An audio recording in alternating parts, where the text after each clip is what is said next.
Vishnupadaya Krishna Prishtaya Bhutale Srimate Bhakti Vedanta Swaminiti Namine. Everybody together. Nama Krishna Prishtaya Bhutale Srimate Bhakti Vedanta Swami Namaste Saraswati Deve Gauravani Pracharine Nirvishesha Sunyavadi Paschatya Deshatarine Namaste Saraswati Deve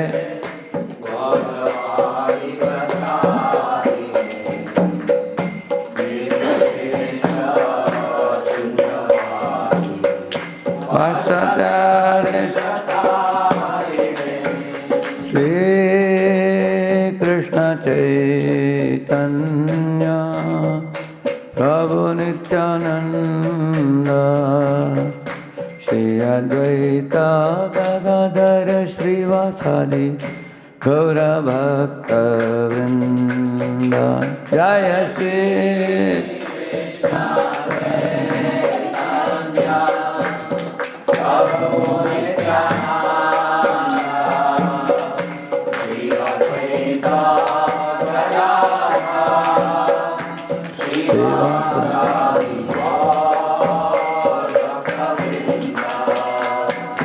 Hare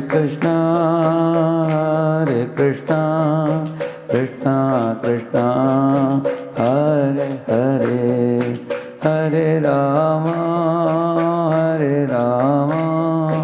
Rama Rama, Hare Hare, Hare Krishna,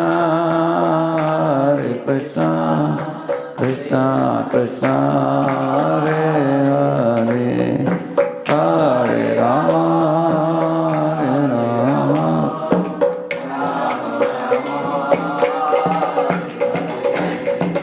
Hare Krishna, Krishna Krishna, Hare Hare, Hare Rama, Rama Rama, Hare Hare, Hare Krishna, Krishna Krishna,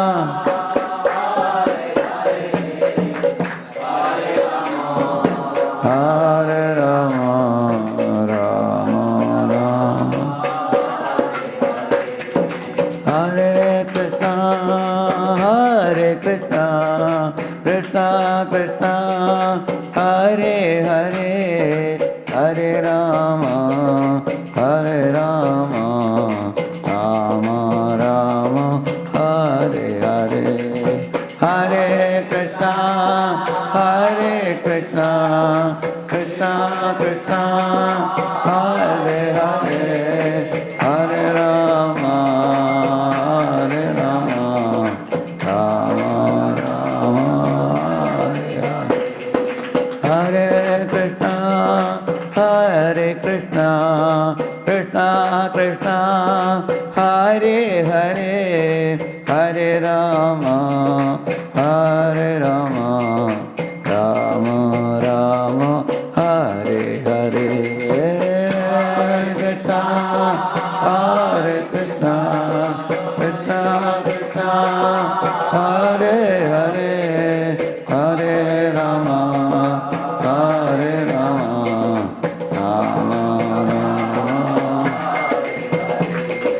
Hare Krishna, Krishna Krishna, Hare Hare, Hare Rama, Rama Rama, Hare Hare, Hare Krishna, Krishna Krishna, Hare Hare, Hare Rama, Hare Krishna, Krishna Krishna, Hare Hare, Hare Rama, Rama Rama, Hare Hare, Hare Krishna, Krishna Krishna,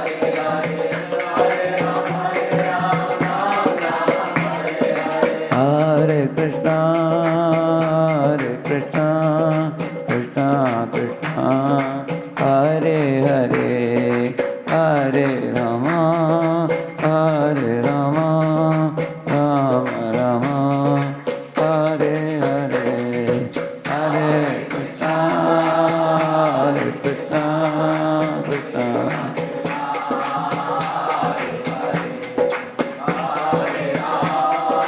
Hare Rama.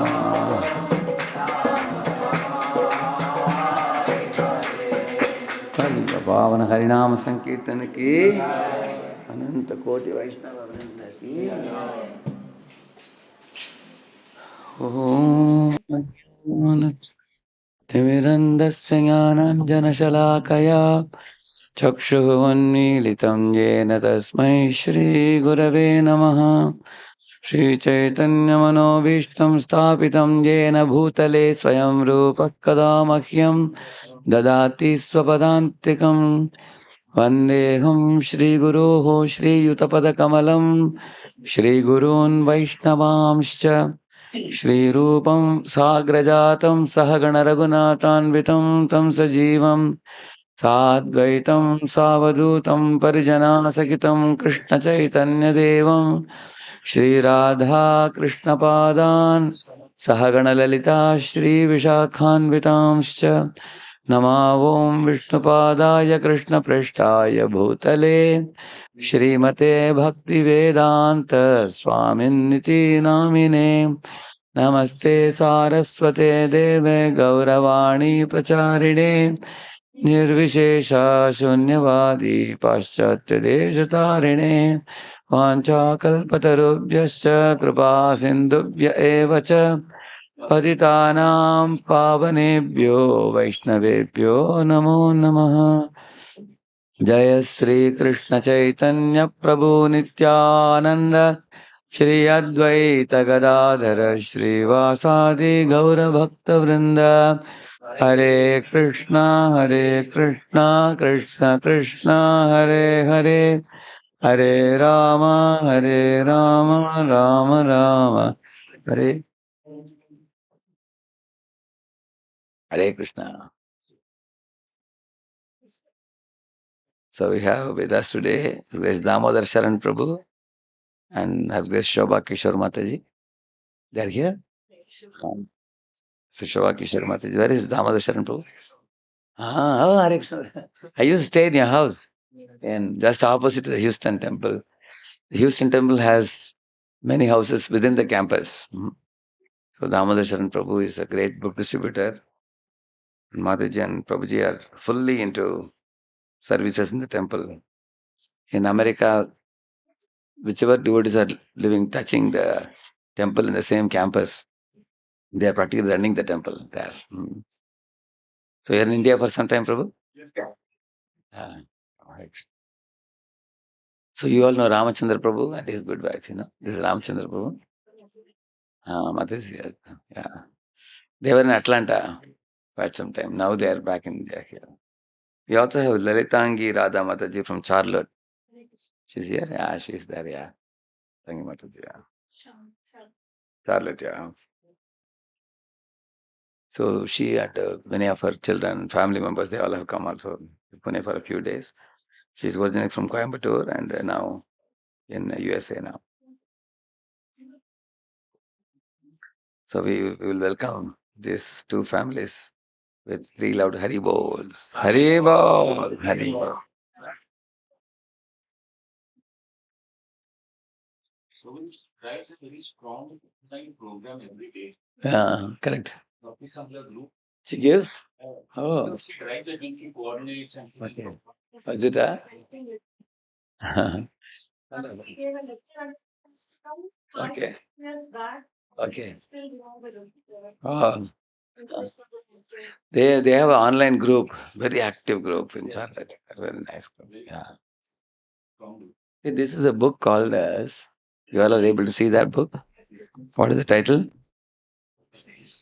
Although this is not as much well known as Prabhupada Lilamrita, but I would consider this book equally or even more important than Lilamrita also. So this is a soft copy I have. I can share it with Ramchandra Prabhu, you can share it with all. Atmanam, we can send it. So This book has many, many important titles you can see here.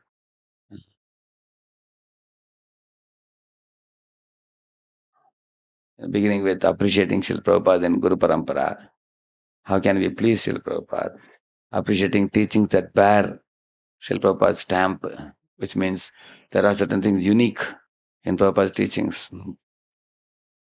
Mm. And appreciating controversial teachings. Mm. Part two, there's a part one and two. So I was having one Grihastha group called as Gloss. I finished almost 5 of these topics in that. I have done it in Hyderabad. I've been doing. And appreciating Bhaktivedanta purports and summary studies. Appreciating Prabhupada's letters and lectures on tape.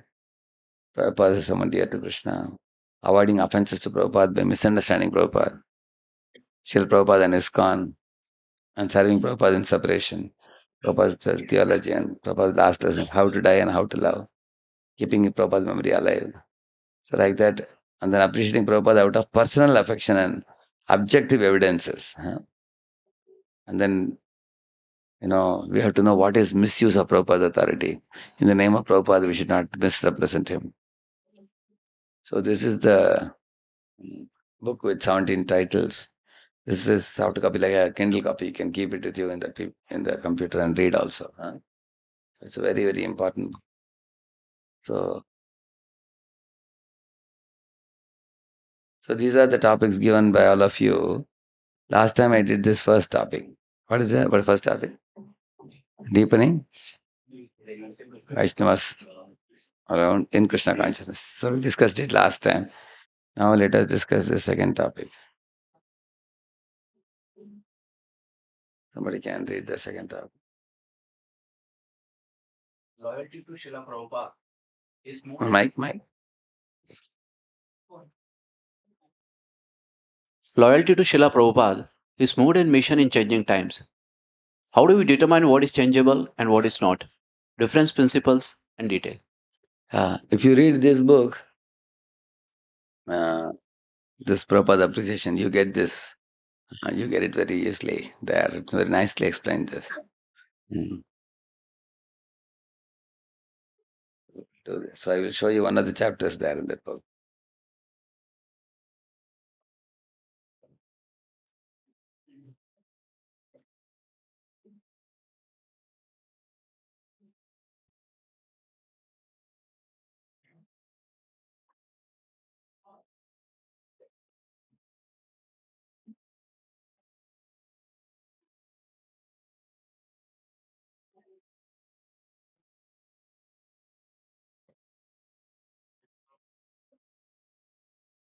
See, I have highlighted it for you. It will make it easy for you. Right now. Is it big enough for you or is it small?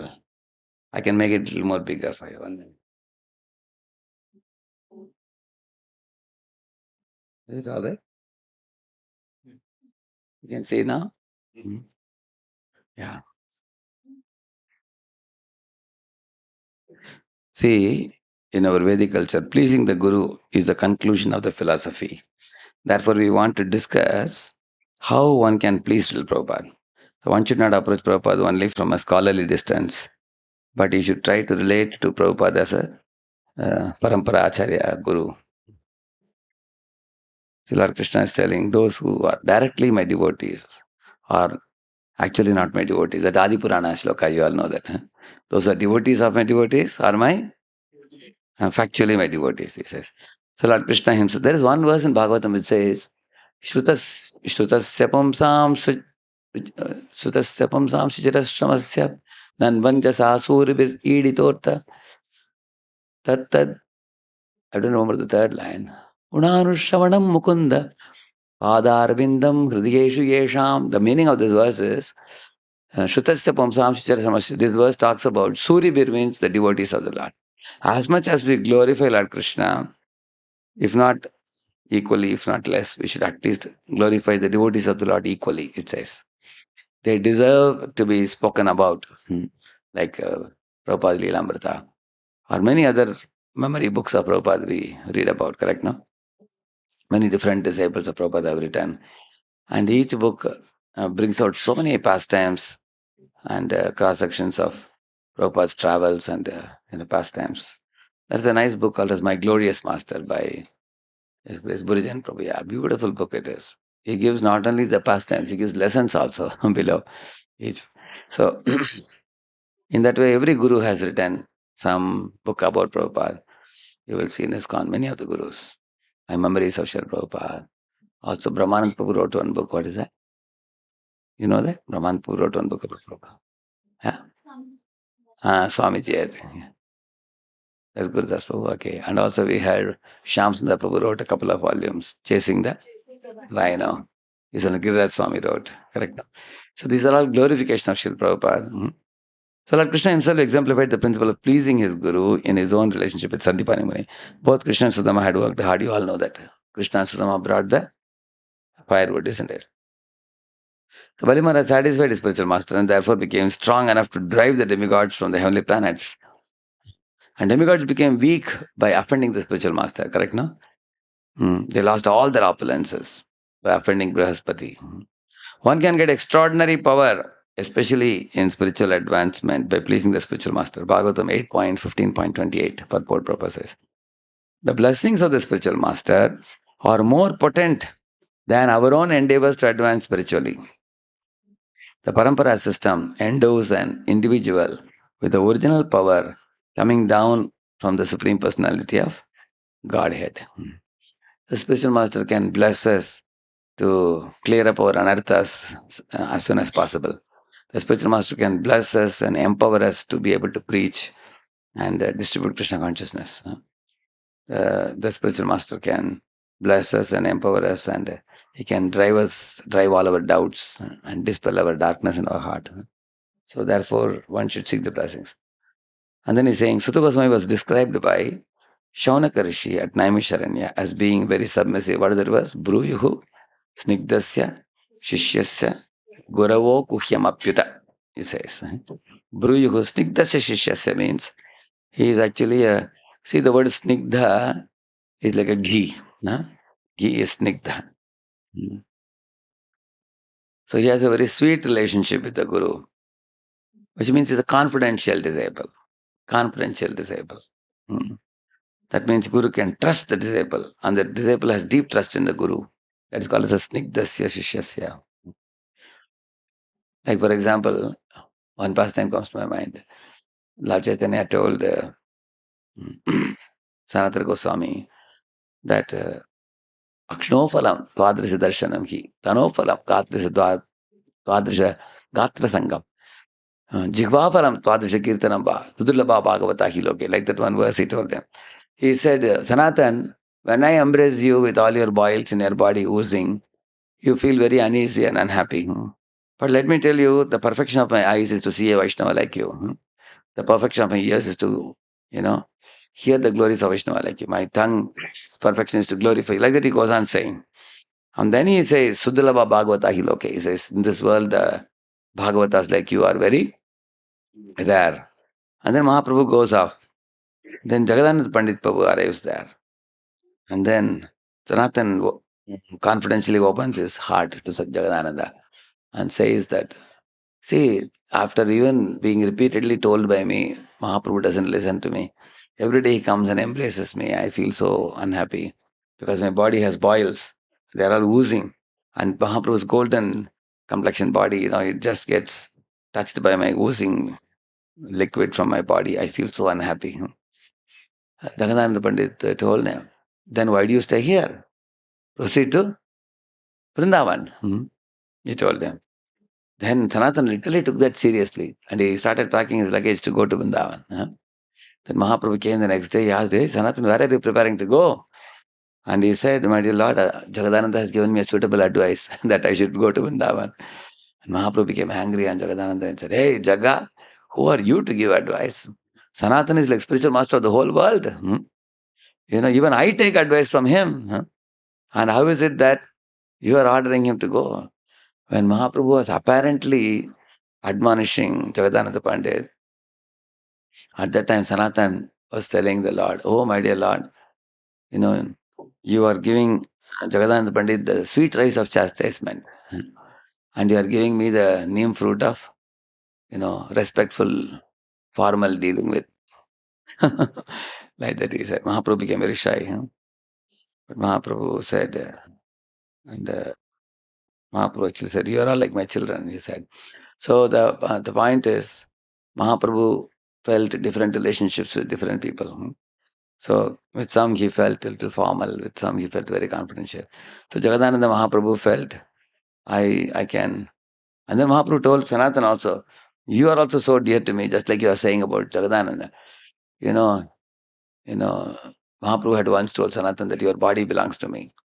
How can you put it in the Rath cart in Jagannath Puri? So, and Haridas Thakur danced hearing that. Sanatan, just see how much the Lord feels, you as very much his man. You are his man. So, in this way, you will find amongst devotees there is sometimes a talk about whether you are heartily accepted by your superior, like what Sanatana was accepted by Lord Chaitanya Mahaprabhu, or Jagadananda Pandit was accepted. So, Guru who snigdasya shikshasya guravo guhyam apita means the disciple is a dependable disciple, is a trustworthy disciple, is in line with the spiritual master. He will act to please him. He will not be whimsical and things like that. So, Bruyuhu snigdasya shikshasya guravo guhyam apita. Then Guru can talk confidential things with such a disciple. Like sometimes a father finds that he has 5, 6 sons, but there may be one son whom he trusts the most, isn't it? And he calls and confidentially tells him, take care of this with the brothers and things like that, like that. So it is difficult to directly approach and satisfy uh, uh, the influential person. But if one pleases his little son or even his dog, then one can be successful. Similarly, Krishna is difficult to please, but by pleasing Guru, we can easily please Krishna, he says. Without pleasing the spiritual master, he cannot please Krishna. If anyone tries to please Krishna directly, he is full number one, Prabhupada writes. Yeah. Read this, any of you? Take the mic. Yeah. Even if the spiritual master is not a Mahabhagavat, the follower should be satisfied. One who is linked to the parampara in submission to the previous acharyas and who strictly follows his pure devotee spiritual master should be considered bona fide. By our own service to such a spiritual master and by following the principle of always trying to please the spiritual master, our own spiritual advancement is guaranteed. Lecture, Los Angeles. Yeah, certainly. 68. Certainly, if we get opportunity to serve a Mahabhagavat devotee, we should do so by all means. For example, Dhruva Maharaj fully engaged himself in following the instructions of Narada Muni, and he became so powerful that Lord Vishnu agreed to be conquered by him. So here he brings one very important point. Even if the spiritual master is not a Mahabhagavat devotee, the follower should be satisfied, he says. So now let us discuss this statement along with the statement in the Nectar of Instruction. Prabhupada says that the Kanishtadhikari can elevate you only up to the Kanishtadhikari level. He can't elevate you to Madhyama level. The Madhyamadhikari can elevate you up to Madhyama level, but not to the Uttam level. Correct, no? Prabhupada says that. So consider that point in your mind. Along with that, consider this point. Here Prabhupada says, even if the spiritual master is not a Mahabhagavata, the follower should be satisfied. And the reason Prabhupada gives is, one who is linked to the parampara in submission to the previous acharyas and who strictly follows his own pure devotee spiritual master should be considered bona fide. For example, everybody agrees that Prabhupada was a pure devotee, and Prabhupada started this institution. So if somebody is strictly aligned with Prabhupada and they are not giving up Prabhupada, they are going on practicing the teachings that Prabhupada has given, then that person, because of strictly aligning with the teachings of the Acharya, he is worthy of being, he is worthy to be followed as Prabhupada is worthy to be followed. Like that he is saying. This is also there in one more purport. Prabhupada says, who is a liberated personality? He says, either a person is liberated, like we say Jivan Mukta, or a person who is strictly in line in following a liberated person.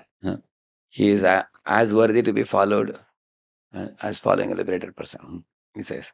So, therefore, sometimes, like here I remember one fellow had come from some other temple, And he was coming and repeatedly harassing me. What was his harassment? He would always tell me, Prabhu, one person told me that in ISKCON, the gurus are not so advanced. There are no Nitya Siddhas.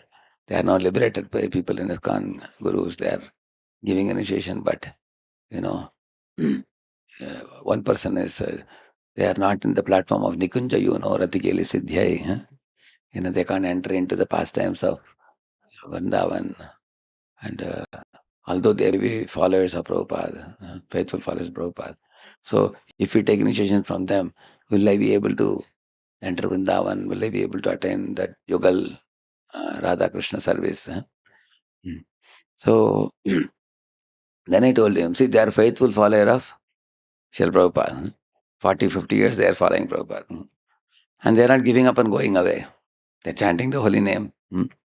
They are reading Prabhupada books and they are in the institution. They are traveling and preaching. And they are also putting every sweat and toil. The kind of, energy the Prabhupada disciples are putting. Me and Gauranga used to discuss many times. We can't match them. I'll just show you one small example.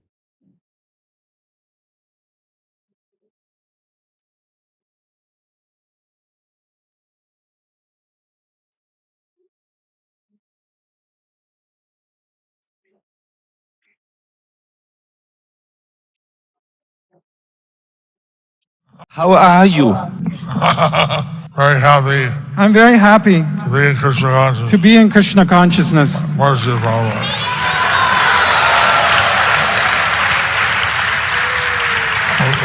Physically, I'm somewhat of a wreck.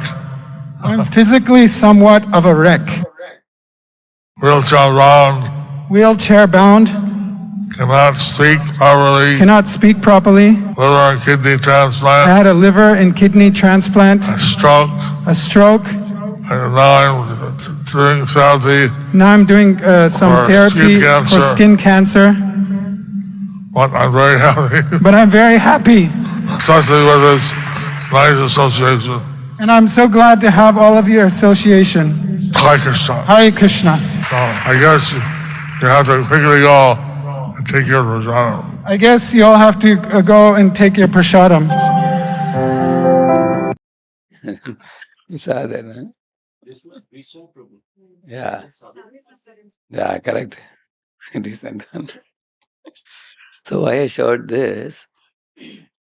See, if somebody is faithfully following Prabhupada like this, what is the difficulty in following them? Isn't it? So that's what he is saying here. Not just 1 year or 1 day. How much more you want them to prove that they are following Prabhupada? How many more years you want them to follow, prove themselves? So now, here he is saying that there are fools like that boy I was telling you. Krishna says, Samshayatma Vinashyati, he says. So the 3 types of people, Ajñascha, Ashraddhadanascha, Samshayatma Vinashyati, he says. Ajñascha means people who are ignorant like 2-legged animals. They are fools. They never study Shastra, nor do they have faith in it.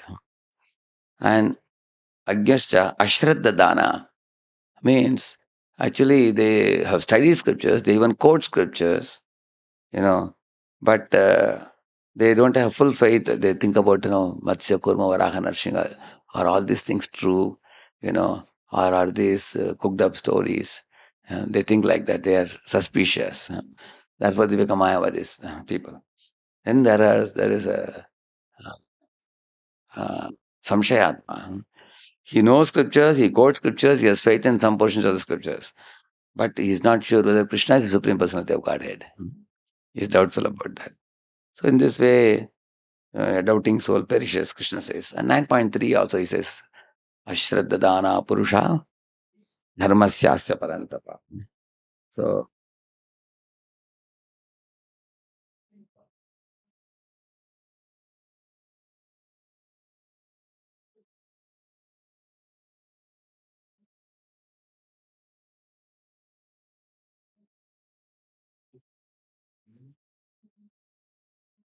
let me show you one.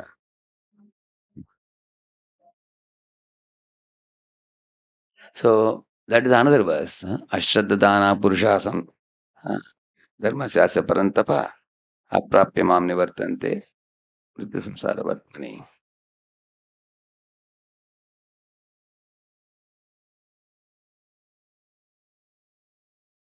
This is the verse I told you. Ashtadadana Purusha Dharmasya Parantapa. Please read the translation, one of you. With the mic with you. Those who are not faithful in this devotional service cannot attain me, O conqueror of enemies. Therefore, they return to the path of birth and death in this material world. Yeah. Look at this fellow, he's looking suspiciously, isn't it? If you're suspicious, you have to let it come back. Here, read it. This is that verse I told you. Ignorant and faithful persons who doubt. Ignorant and faithless. Oh, sorry. Ignorant and faithless persons who doubt the revealed scriptures do not attain God consciousness. They fall down. For the doubting soul, there is happiness neither in this world nor in the next. Now I showed you the video of Jayapataka Maharaj, who is a faithful soul, isn't it? He has spent 50 plus years. And he and His Holiness Gopalakrishna Maharaj, these two are considered the authority in the GBC for anything about Prabhupada, what Prabhupada said. These two are the ones, even many of the Prabhupada disciples will consult. And therefore, such a faithful practice, even after, imagine if we got a stroke or we got such a kind of health issue, I doubt whether we will want to go out of the four walls, even to show it to the other people. Correct now? So you can see that he's not, recently he was telling that before I got the stroke, I used to travel 4 times across the globe. Now I can only travel 2 times, he said. He's traveling, still he's traveling. Yeah, read it. What is the problem in remaining faithless? The faithless cannot accomplish this process of devotional service. That is the purport of this verse. Faith is created by association with devotees. Yeah. Here you see Prabhupada is giving them faith by his association. Association with devotees. One develops more and more faith. Yeah. What is the nature of faithless? What is the nature of faithless? Unfortunate people, even after hearing all the evidence of Vedic literature from great personalities, still have no faith in God.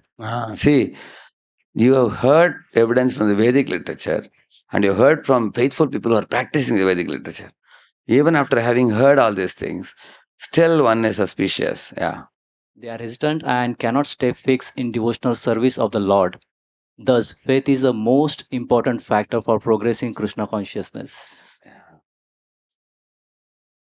What is the faith? Shraddha Shabde Vishwasa ko hai. Sudrida Nishchay Krishna Bhakti Kaile Sarva Karma Krita Hai. That's the meaning of this. Read that. Chaitanya Charitamrita. In Chaitanya Charitamrita, it is said that faith is the complete conviction that simply by serving the Supreme Lord, Sri Krishna, one can achieve all perfection. That is called real faith. Yeah. And the Yathataro Moola Nishechana, you know the verse. If you water the root of the tree, the entire tree gets nourished, isn't it? Or if you put food in the mouth, the entire body gets nourished. Similarly, if I serve Krishna, everything will be taken care. That faith he has, yeah. Therefore, after reading Bhagavad Gita, one should promptly come to the conclusion of Bhagavad Gita. One should give up all other engagements and adopt the service of the Supreme Lord, Krishna, the personality of Godhead.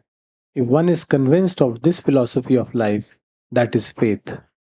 So now we have to take shelter of Krishna, we have to render service to Supreme Lord. But how do we do that?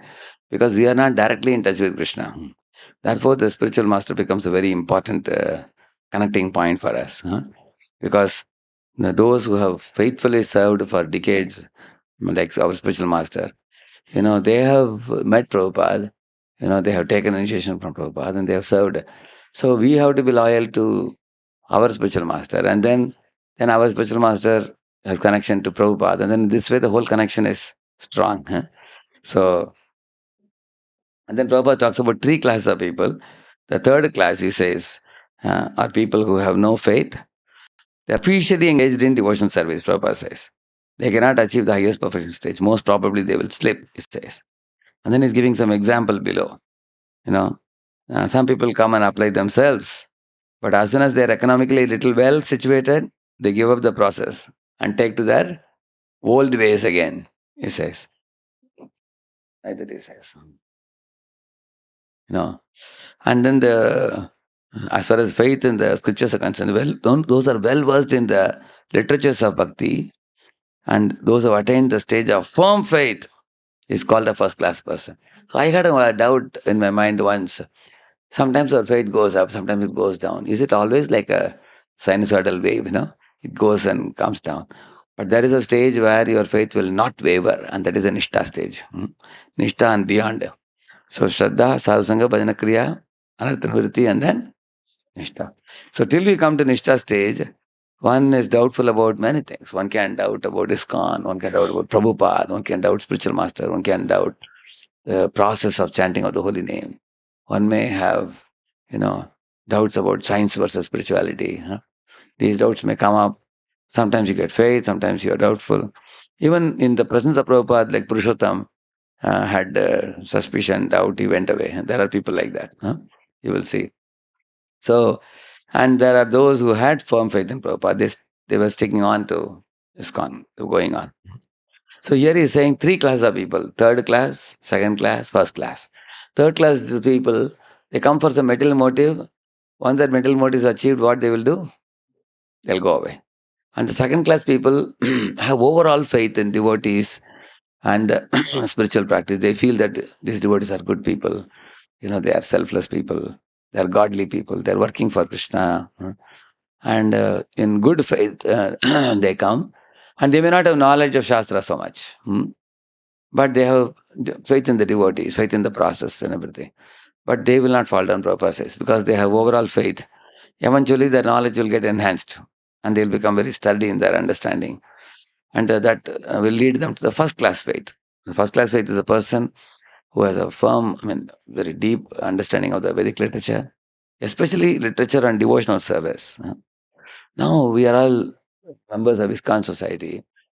Now we might have read Prabhupada books to some degree. And then even many devotees who have read Gita and Bhagavatam, nowadays some people are reading only the Bhagavatam translations in order to complete the whole Bhagavatam and get a storyline, which is not a very good idea.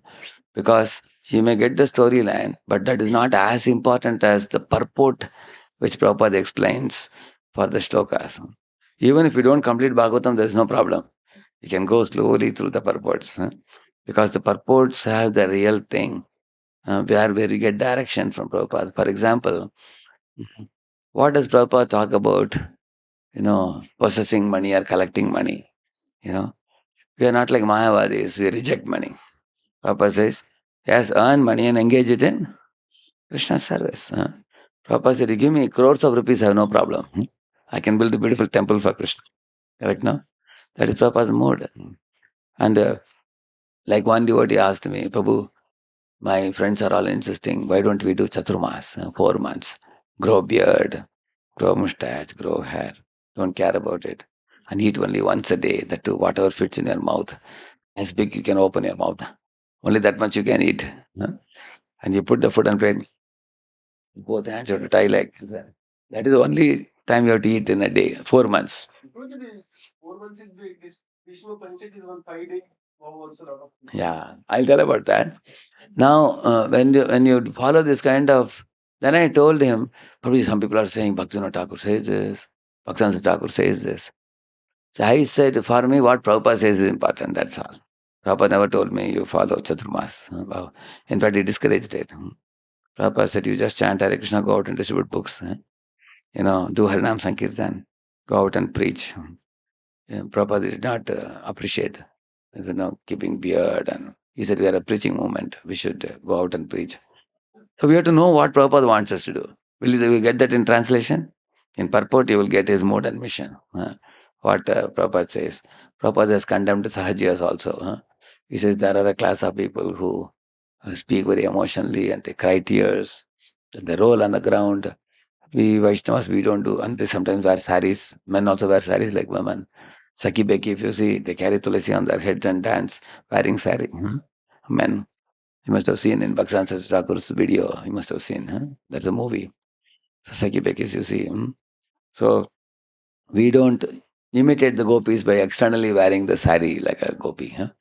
We as we grow, very evolved devotees may adopt the mood of a gopi internally. It's not external display. So Prabhupada is very clear about that. And in Vrindavan, somebody asked Prabhupada, one man is lying in front of Krishna Balram and rolling on the ground and crying. And what should we do with such people who come? In Vrindavan, sometimes people show such a display of devotion. Prabhupada said, call the watchman and tell him to give him a good beating. He said, and then after beating, come and tell me what was his response. If the man becomes angry, that means he's a cheater. But even after getting beaten, he continues to be humble. He is a pure devotee. Then he is worshipable. Of course, before the watchman came with a stick, that fellow got up and ran away. So, Prabhupada never appreciated Sahajyas making a public display for popularity, cheap popularity. So Prabhupada, and also Prabhupada has very strongly condemned Mayavada, which means actually there is a Brahmavad and there is Mayavad. Four Kumaras are Brahmavadis. What is the meaning of that? From their father, they had heard about the 400 form of Vishnu. And they also heard about the Brahma Jyoti, but they were attracted to the impersonal future of the Lord. So they became Brahmavadis. But when they saw Lord Vishnu, they became so charmed by his beauty and fragrance of the Tulasi and everything. Then they told, we had heard about you from our father. We were so foolish. At that time, somehow or other, we were not attracted to you. We had become attracted to the impersonal Brahman. Now that we have seen you, they were actually inspecting his hands, Lord's bluish hands and lotus feet, and his Kaustubha jewel in the chest, and his smiling beauty on the face. Have you seen that picture? Kumaras inspecting different parts of the Lord's body with great affection and attraction like that. So eventually they ended up becoming bhaktas. Same thing with Shukadeva Goswami also. So they are Brahmavadis, but the Mayavadis are Aparadis. Why? Because they say that the ultimate truth is only impersonal Brahman. And the Lord's body is also material like your body or my body. Therefore they are offenders. So we have to clearly know, when you read the purports of Prabhupada, you clearly understand these differences. And we can also repeat what Prabhupada says. And that's why going through the purports is very important for developing a firm faith in the mood of Prabhupada, mood and mission, which is unique for Prabhupada many times. What Prabhupada says about the different philosophies, we have to know from purports. So the second class devotees may not be aware, but eventually they will become aware by studying everything. But because they have overall implicit faith in the devotees and the process, so they will grow. Yeah, read that. Third class person, Krishna consciousness may. The third class person in Krishna consciousness may fall down, but when one is in the second class, he does not fall down. And for the first class person in Krishna consciousness, there is no chance of falling down. One in the first class will surely make progress and achieve the result at the end. Yeah. And the third class person, Prabhupada says, he may become attracted to Karma Yoga, Jnana Yoga, Ashtanga Yoga, and such kinds of things. And they may get distracted eventually, like that he says. And this is another verse. Please all of you repeat this, very important. Sripad Ramanujacharya's commentary is very important in this. Ajñascha shraddhadanascha samshayatma vinashyati nayam lokosti na paro na sukham samshayatmanah. Translation: the ignorant, or one who knows scripture but has no faith in it, or one who is doubtful about attaining the goal, even with faith, perishes. One who is afflicted with doubt attains nothing in this life, nothing in the next, and no happiness. So, this I already told you what Prabhupada says here. See, Ramacharya, what he says, if he is the second one. The faithless, or the one who has no faith in developing knowledge taught to him, I mean, who does not strive to progress quickly, he calls him as the faithless. Ashraddhadana. Ashraddhana means, he says, Guror Upadishtam. He says, Guru has given you Upadesh to do something, but you don't exercise it. That means you have received instruction, but you are not executing the instruction. He is Ashraddhadana, he says. Specifically, he says like that. Yeah. he is not only saying that people who lack faith in the lordships or his avatars, but he says if Guru has given instruction and we don't take it seriously, we take it lightly, then that is also faithlessness, he says. Yeah.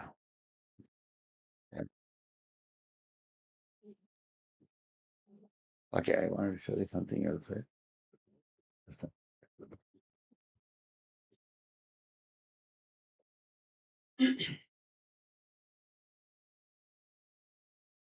Yeah. Read it? Read it? Mike? Microscope to see microscopic level objects. Telescope to see far away objects.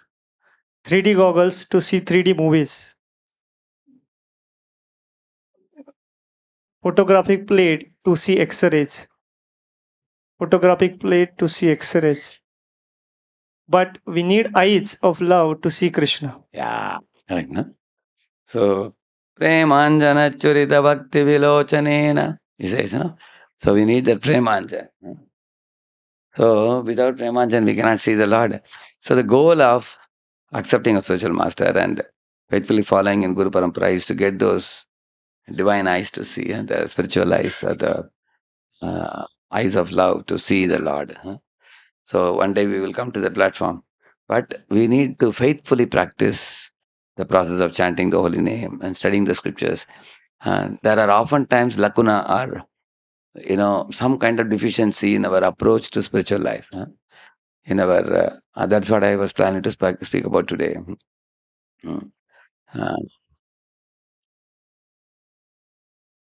See,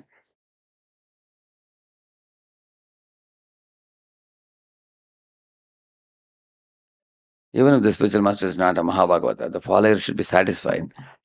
One who is linked to the parampara in submission to the previous acharyas and who strictly follows his own pure devotee spiritual master should be considered bona fide. Like for example, when a girl marries a boy and she is marrying based on the parents' arrangement of the marriage, correct? No. Now the boy may be a not so rich boy, and the girl knows very well there are men who are more richer than him. Somebody is a lakpati, correct? No. Somebody is a karodpati, somebody is a arapati. But she is not attracted to any of them because her parents have handed her over to a particular man as a wife, and she's chaste to him. And she's not attracted to anybody very charming, very attractive, anybody else. This was told by Anasuya to Mother Sita. Anasuya said, "Hey Sita, in this world, sometimes a man becomes poverty-stricken by the will of providence. Sometimes, or sometimes the husband becomes diseased in his body. Some disease overtakes his body, and his body terribly suffers. Or by the stroke of destiny, the husband gets an accident. He breaks his hands or leg, or some terrible this thing. So she said, in any case, whatever blemish the husband may have, the wife continues to be chaste to him. As long as, husband is loyal to her, she has to be loyal to him also. Not that she hops and jumps like a lightning. The example is given in 10th canto Bhagavatam. Like a lightning, you find in one cloud, and then another time you find the same lightning in another cloud. So one cloud is compared to one man, another cloud is compared to another man. It is unchaste lightning. It's compared to unchaste wife who considers that, oh, this fellow is not capable of supplying my necessities. Divorce him. And then I accept another one. Or this man is not able to satisfy me sexually. Then I Prabhupada says this. Then you hop and jump to another one like that. In the same manner, just as a wife can become unchaste, a disciple can also become unchaste to the spiritual master, about which I want to say a few words because we are talking about loyalty. Correct now? Now, in the recent past, there has been a talk about many of the ISKCON devotees hearing from certain Vrindavan gurus. In Vrindavan, there are some gurus who have a big following in YouTube. They have millions of people following. And they speak short clips. They answer questions. And there's not one person or two person. There are many, many others. There are many, but one or two have become very prominent. The others are not so professionally equipped to come on YouTube so well. But there are many people in Vrindavan. And because many of them are born in the sand of Vrindavan, like they're born in the Vraj, and they have grown from childhood there. Their Rajapasha, their style of speaking, their affection for Radharani, their affection for, the Dham and everything may be very great. They may be very great souls. Now, when sometimes the ISKCON devotees who are not satisfied in their position, like here he says, the follower should be satisfied, he says.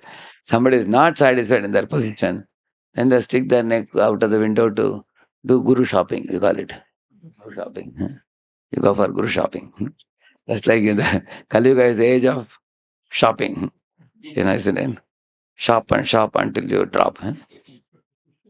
So they go to YouTube and people hear different people. You will see that.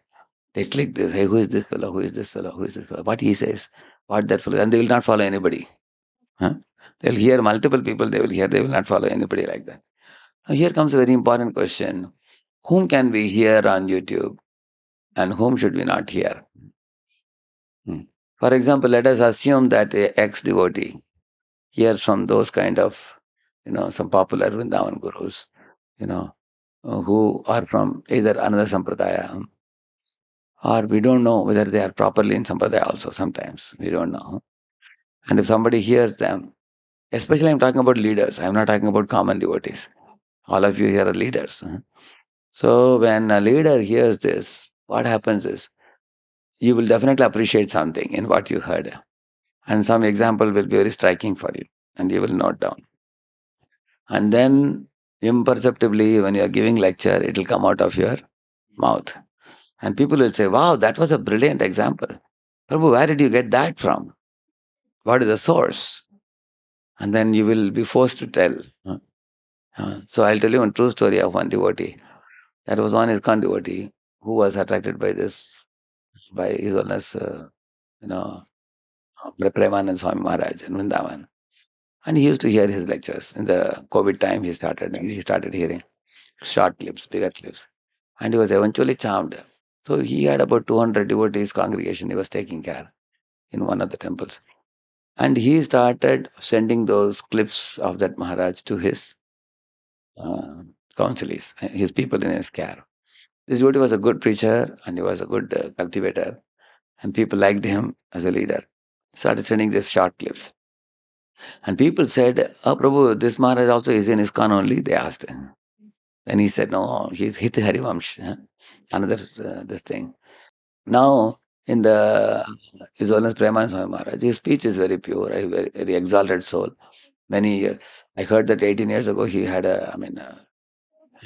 two kidneys stopped failing, but he was on dialysis last 18 years. And he chants Radha Nam, he chants, day long they chant Radha's names. And morning, evening they have lectures. And they live in the Dham, they're Dhamvasis, they do like that. And many people come and hear, they have question answers. So this devotee first heard video lectures, then he went there and sat. And they eventually started taking his people also there. And then when he would take for Vrindavan Yatra, he would go with his people and spend a lot of time with that guru. And now, because of that, many people started getting little doubts that, why is he taking us here? We came to ISKCON classes, he's taking us there. They got a bit confused. And gradually, this fellow changed his tilak to that type of tilak.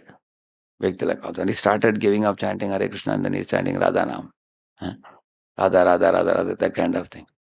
So then some 20, 30 people stayed with him, and other people left him. And they came back to their place. And then they reported to the spiritual master. This fellow is doing all that. He was our teacher.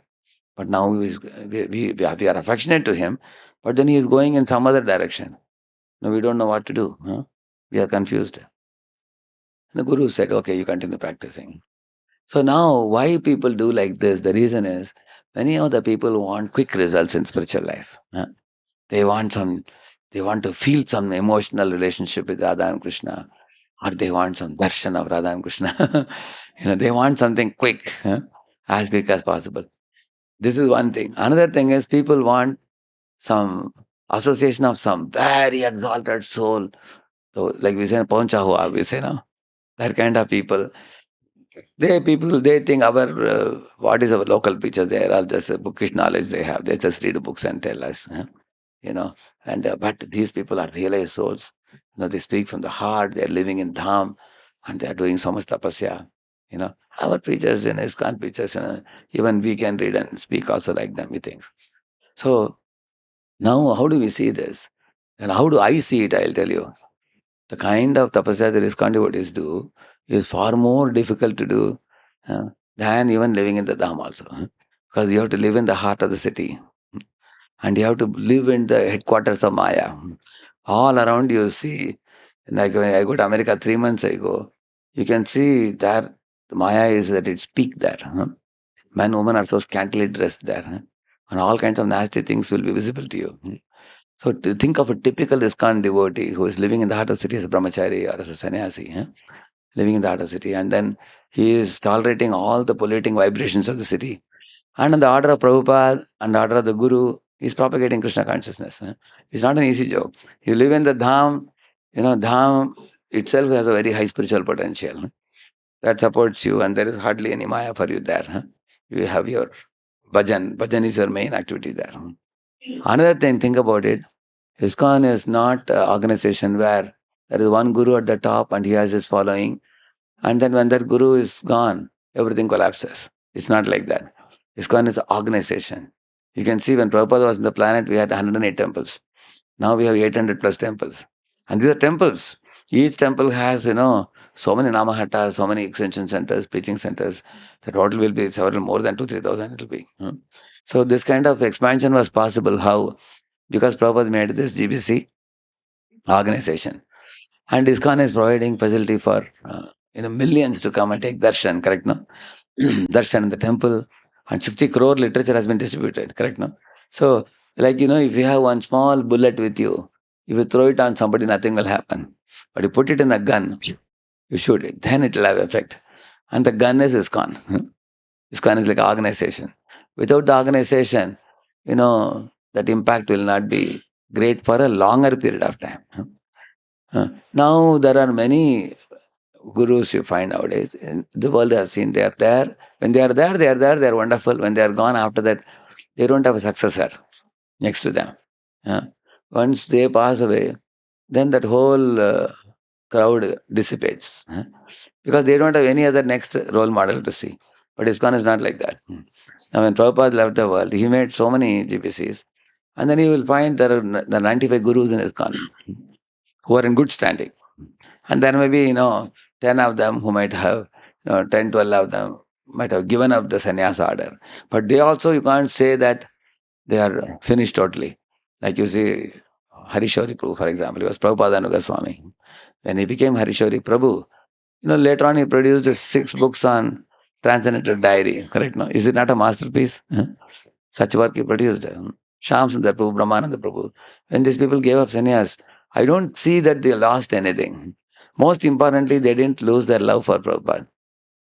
You can see their heart is always, eager to glorify Prabhupada. As soon as you say one word about Prabhupada, Shamsundar Prabhu's eyes will get lit up with big beaming smile. He will start telling pastime. Same with His Holiness Giriraj Swami also. Correct, no? You will see that. So they are all continuing to be lovers of Prabhupada and following, which means their bodies, born in the West sometimes has posed some challenges for them to continue the sannyasa order. But the love for Prabhupada is not diminished. And not only that, those who fell should be treated like Abhimanyu, in the battle. In the early days, Prabhupada wanted someone to help him, and these are the people who became sannyasis and helped him. And we are actually enjoying the fruits of their hard labor. And to criticize them would be the greatest, disaster to do that, isn't it? Because, even Krishna will not be happy with us if we do that. We are not here to mock at them or ridicule them. We should think that, imagine if I was a 19-year-old boy and Prabhupada gave me sannyas, how many of you are ready? Are you ready for sannyas at the age of 19? But these people took having faith in Prabhupada, and they worked so hard. And when they couldn't maintain sannyas, they didn't give up and go away. Many of them are still following Prabhupada in their own way. So, And not only that, what about those in good standing? Like I showed you a video of Jayapataka Maharaj. Like that, there are many Maharajas who are in good standing, who are sheltering disciples properly. And they're traveling around despite stroke and everything. And they're giving their best. Maharaj is writing one book now on Gauranga. One synthesized book of all the Chaitanya Leela. So he's writing. And you see, in our ISKCON movement also, there are many exalted souls whom we have not taken our time to read. What about His Holiness Shivaram Swami? You read his book, Shuddha Bhakti Chintamani. Next to that, the second sequel book has come called the Sankalpa Kaumudi. Another book has come. There is a Venu Gita. There is a Damodar Janani. Namadharani, there is one book also, which is talking about Yashoda and Krishna pastime very deeply with all the commentaries of the Acharyas and such a nectarian dialogue between Yashoda and Krishna. There is a Napareyaham. So he has produced more than like 24 books. And His Holiness Bhanu Maharaj has given us all the Upanishads, the prime 10 Upanishads in very beautiful English. He has now crossed more than 100 books now. Is translated. And he's an authority in deity worship. He's authority in scriptures. Go and ask him any question under the sun, he can answer. And what about Parampaja Radha Govind Maharaj? There are many people. His Holiness Gaur Govind Swami has produced so many books. And his lectures are available. So many of us, we have not fathomed the depth of ISKCON. We are simply in the surface of the ocean catching fishes, saying that there is no diamond in ISKCON. How will you get diamond on the surface? You will only get fishes. But the ocean is called Ratna Garbha. Ratna Garbha means you should go to the Garbha, then you get Ratna. You have to dive deeper. So, but without having taken out sufficient time to go deeply in ISKCON Acharyas, existing current Acharyas, and studying those books nicely, people are hopping and jumping from one guru to another, and that is disloyalty. You understand now? That is disloyalty, because there was another person, I don't want to mention the name, he was a very famous devotee in India and abroad. He had a big following also. His guru trusted him and allowed disciples to be under him. But at one point of time, he gave up ISKCON and then he went to Sri Sampradaya and took this tilak. They put the 3 tilak, no? He took that. And his students have been faithful to him. And they they took initiation from one spiritual master. But they were not so much connected to the spiritual master. Because they treated the Shiksha Guru as all in all. For them, the Shiksha Guru, this is one of the reasons why we all should not hold people like this. We should always allow people to associate with other Vaishnavas. Tomorrow, if something happens to us, there will always be someone else to protect the devotees. Because protecting devotees is important or not, isn't it? But he didn't do that. He kept people with himself only. And a few hundred devotees. And then now when he left ISKCON into other sampradaya, nobody knows any serious reason for that, why he did that. What was his dissatisfaction, in his this thing, we don't know. But when he leaves like that, what happens? The others are stranded. They are bewildered, they are confused, they don't know the direction. And they have faithfully practiced 16 rounds. They were in touch with him for 10 years, 15 years. And if somebody leaves like that. So, and why a person leaves like that, I will tell you. These things don't happen overnight. Actually, unless we are repeatedly contemplating dhyayato vishayan pumsaha, sangasteshu pajayate, sanga chanjayate, kama. Now, the kama means to be adamantly desiring the prohibited. So what is prohibited for a initiated disciple? To become disloyal to Guru. That is prohibited. But how do we become adamant in being disloyal to our own spiritual master and become attracted to some other person and we go to him? That is because we have repeatedly contemplated on some other substance, not what our Guru is giving. So this is the danger in... Some people say, is it wrong? There are so many great souls. We can take good from various places, Prabhu. Why are you so fanatical that you say, my spiritual master and my Prabhupada? Actually, multiple inspiration within ISKCON first is no problem. Because ultimately ISKCON means you are within the family of ISKCON. Correct, no? Now there was one ISKCON brahmachari. He used to regularly hear many of the lectures of Gaudiya Math Sannyasis. And he had one notion that Gaudiya Math Sannyasis are far more advanced than even some of even Prabhupada also. Because there were some senior to Prabhupada, correct, no? Like B.R. Sridhar Maharaj and others. So one of them was hearing Narayan Maharaj and others he was hearing. And he purchased their books, started hearing their lectures. Gradually he was attracted and he started criticizing ISKCON. That's the next thing that happens. See what they have. See, we don't have the stuff like what else. They are so rich in knowledge and our guys are all empty guys. So he was criticizing. Eventually what happens? If you are criticizing, can you stay in ISKCON? He couldn't stay. He left ISKCON, went to Gaudiya Math. And when he was 29, they gave him sannyas in Gaudiya Math. In ISKCON, even if you're 50, they won't give you very easily.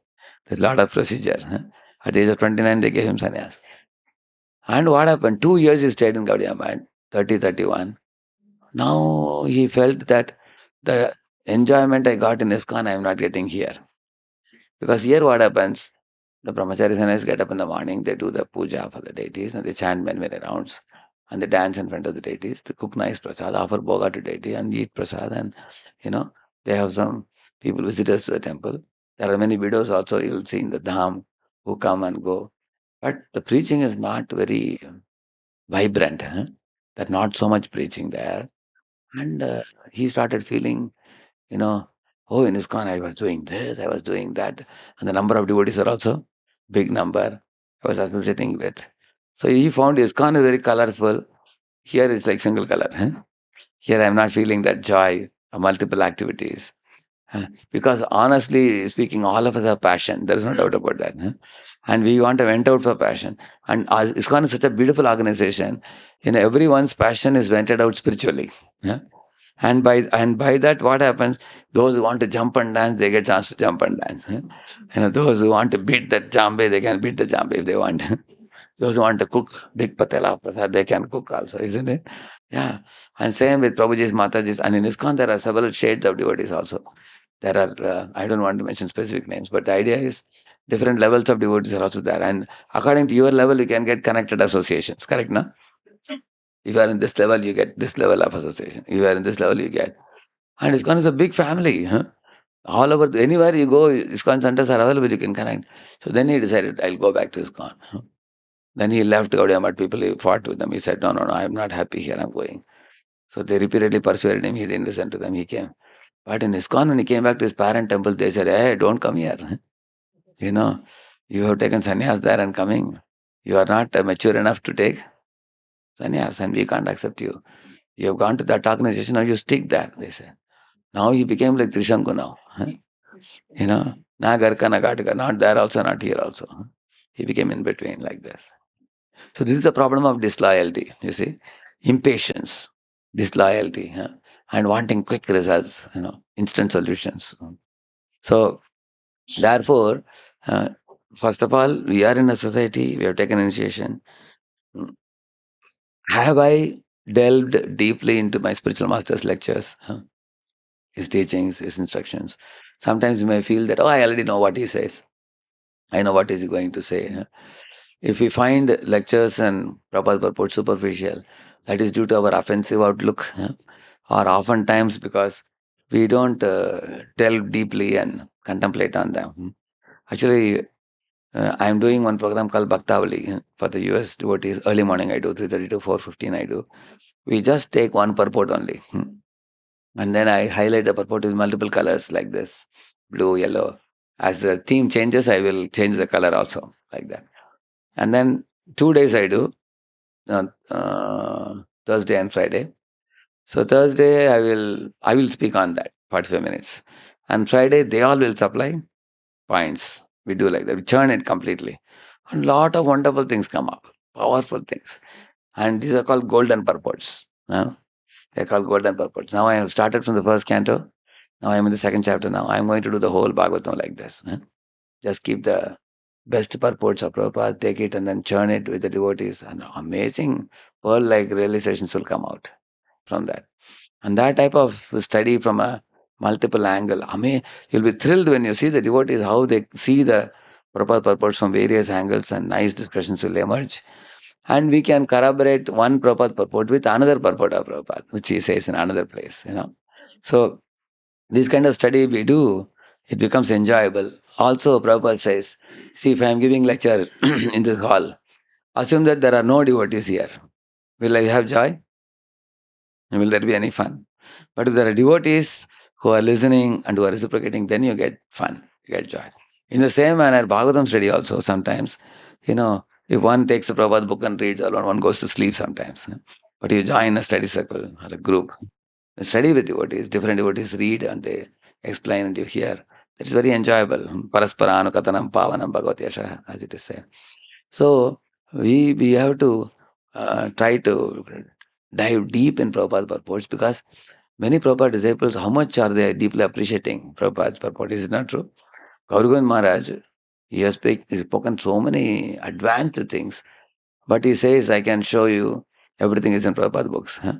He has spoken a whole lecture on that. So, Prabhupada is there for us. Next to Prabhupada, there are many, many exalted souls and exalted books are available within ISKCON.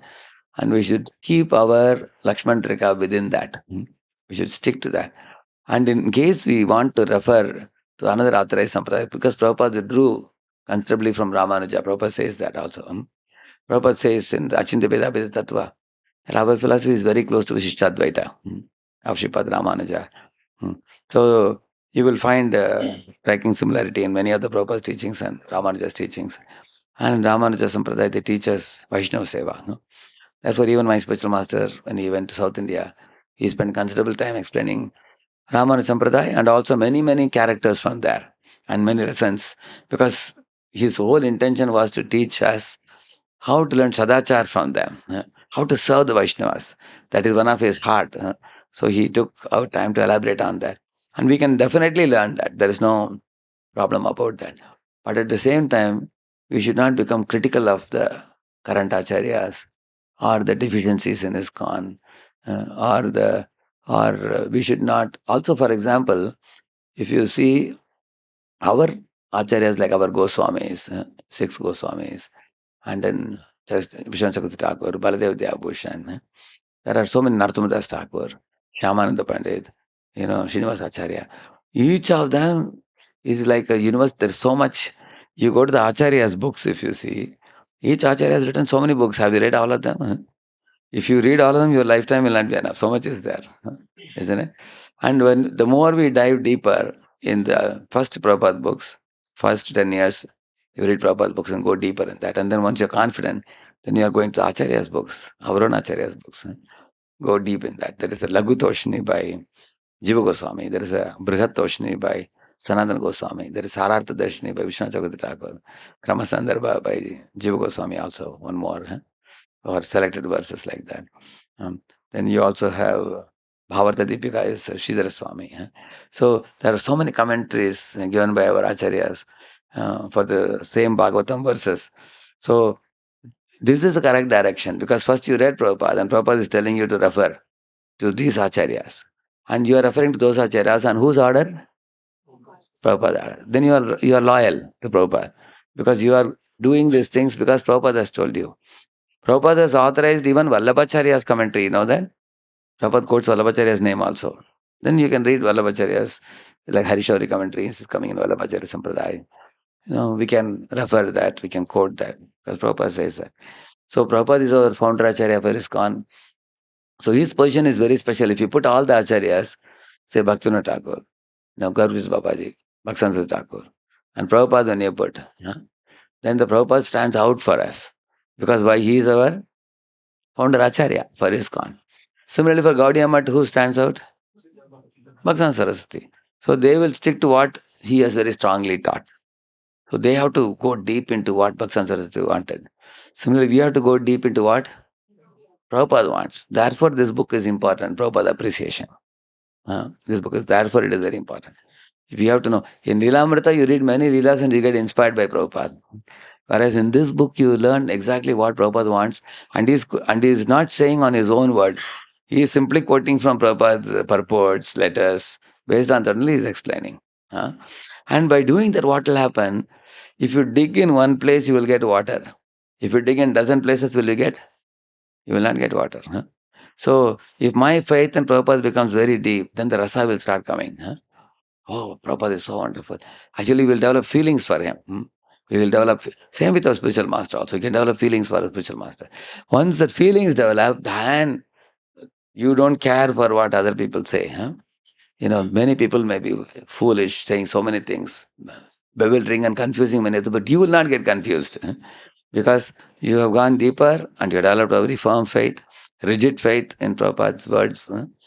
Then one can experience the joy of spiritual life. And also in Devahuti section, Prabhupada is writing, a disciple does not even bother about going back to Godhead. He says, a disciple is only focused on fulfilling the order of spiritual master. That's what disciple is concerned about. Because disciple is fully confident. If I fulfill the order of the Guru, then Guru will take care of everything. That is the confidence of the disciple. So, talking too much about, can this Guru give prema? Or should we go to that Guru who has a lot of prema with him? So, this is useless, and this fellow doesn't do anything, finally, hopping and jumping like this. Jumping from one Guru to another Guru, that Guru to third Guru, and we become asar. Asar means good for nothing. So now when you talk about multiple inspiration, even within ISKCON also, I will tell you. See, in ISKCON there are devotees whom you deeply trust. Correct, no? And from those devotees, for example, if I get any doubt about anything, I have some people whom I'll approach. I'll approach Gauranga Prabhu, I'll approach Radha Gopinath Prabhu, approach Shyamanand Prabhu. If my spiritual master is available, I'll go and directly ask him. Maharaj, what do you feel about this? Some people are saying this. And based on what they say, my Guru and those people say, then I will have a roundabout way of understanding anything. And I will trust it because it has come from trusting source. Right now, like that. In the same manner, every one of us need that type of spiritual shelter in whom we very strongly trust. For example, when I was a growing devotee in ISKCON, many devotees blasphemed ISKCON. But I didn't care a fig about it. Do you know why? Because I was in the shelter of Bhakti Rasamrita Maharaj. That is enough for me. Because I have seen one wonderful personality, out of the world personality. I was fully satisfied.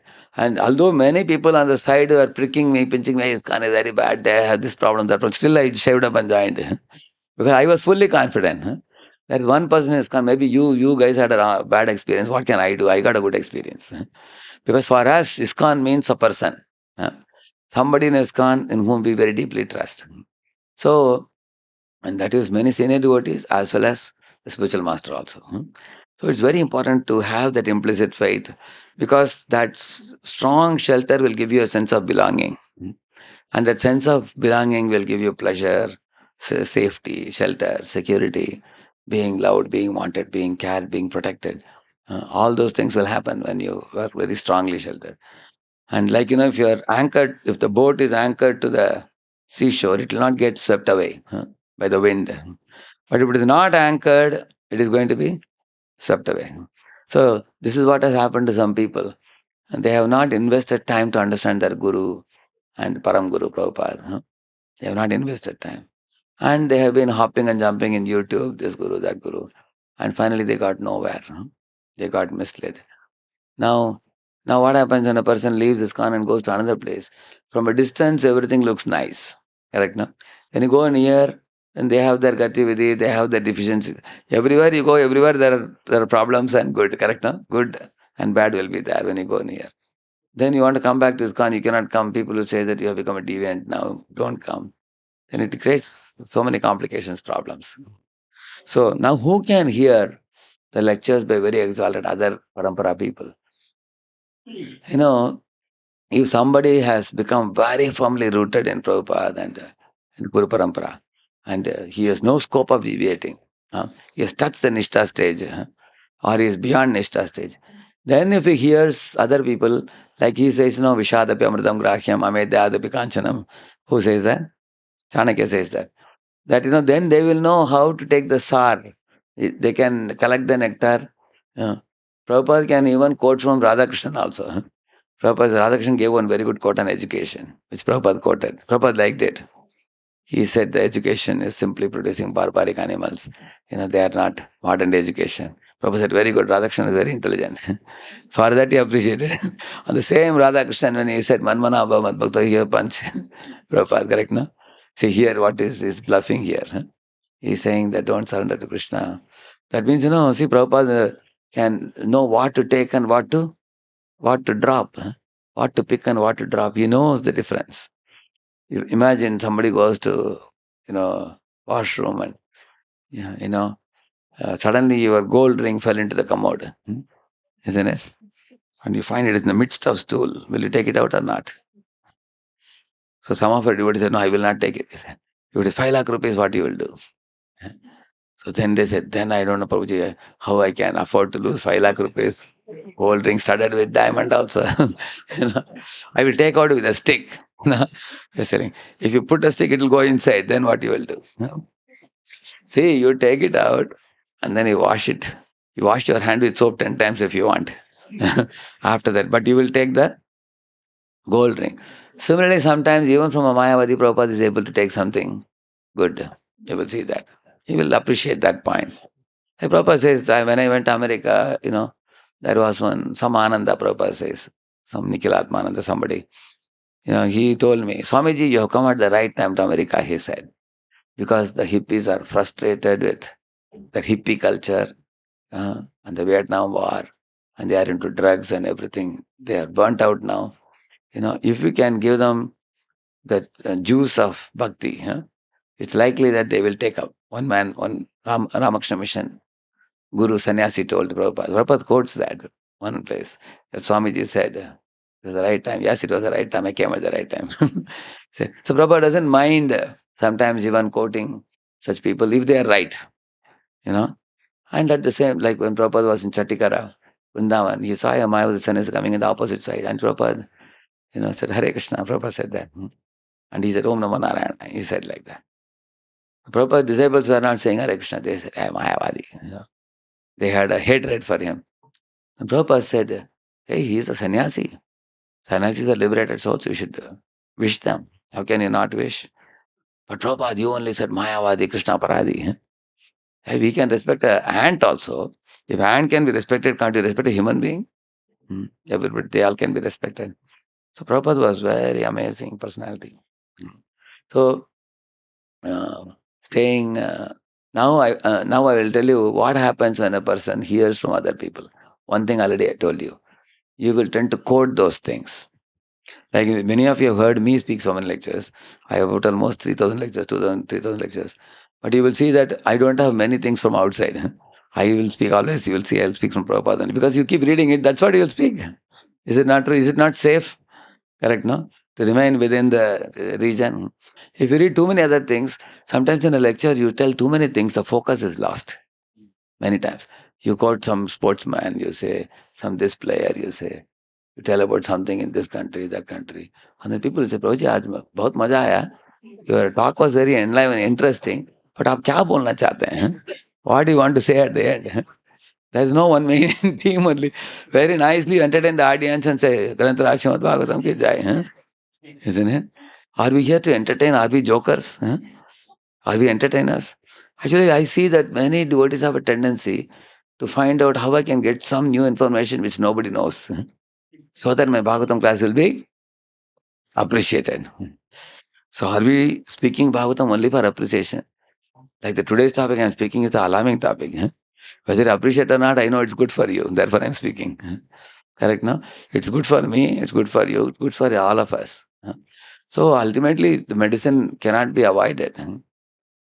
So, therefore, if you are taking in more and more of what your spiritual master gave you, like I find somebody has taken initiation from a spiritual master, they have not heard the Guru's lectures. So their personality makeup doesn't change. Their paradigms don't change, even after a decade.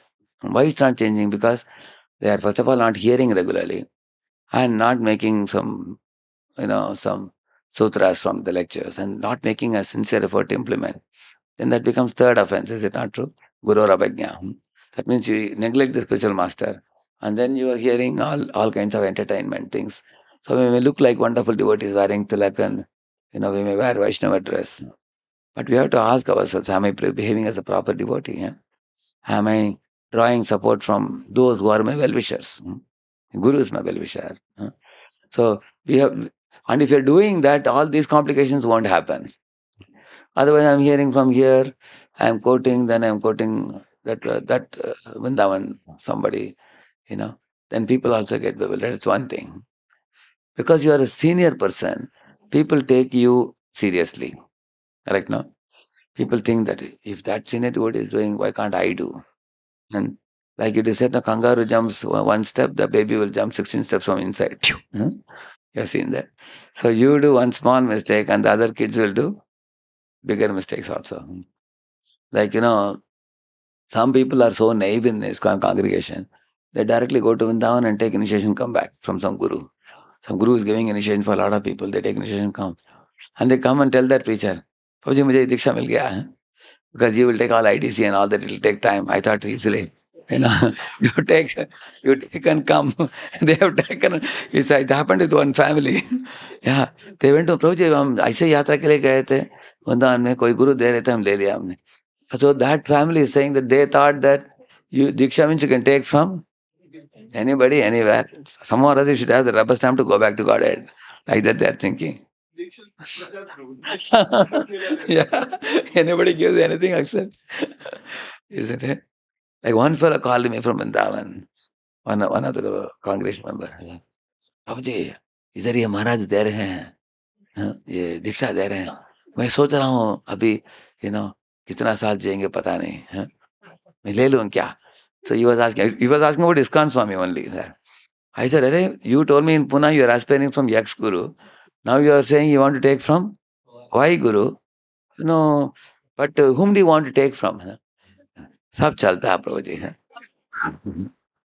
अंत में सब प्रभुपाद जी का ही शिष्य है. Arey, you don't have any feeling at all for somebody from whom you are taking initiation. So there are people, so many people are uninformed also. They are not very, therefore we have to create, all of you as counselors, it would be worthy for you to educate the people. What I tell people how to choose a guru, what I tell them. See, you, in ISKCON India, those who are prominently visible, traveling and everything, you take 5 or 6 or 8 gurus, whatever, hear their lectures and find out whose lectures your heart is resonating with. First thing you do that. And then in case 3, 4 of them you find out finally. And go to their projects. Like go to Delhi, Swalas Gopakshana Maharaj is there. See all the different temples. Meet Maharaj, hear his lecture, and hear his senior devotees' lectures. Similarly, Swalas Jayapataka Maharaj is prominently in Mayapur and South India. Hear his lectures and meet his senior disciples. See what all he is doing, what he stands for. Similarly, Paramahansa Radha Govind Maharaj is in Vrindavan. Go and stay there. And he has many senior sannyasi disciples also. Meet them, see his activities and what does he emphasize on. His Holiness Radhanath Maharaj is in Chowpatty, Grant Road. Go and stay there. Hear some lectures. Nowadays, lectures you can hear on YouTube also, but to see what all he is doing, what are his activities, if you go to that place and stay for a week, take out leave and go for a week. His name is Lokanath Maharaj. Go to Arabade, go to Pandharpur, go to Nagpur, travel with him, take part. So if you see few gurus like that, after some time your mind becomes very clear. One of them I am very clear. I want to take from this guru. I like him for these things. And now whatever he says I will do, and he is my well-wisher, he can take me back to Godhead. When you develop that full confidence, then you take from him. Develop that firm faith. There has to be some feeling for that person.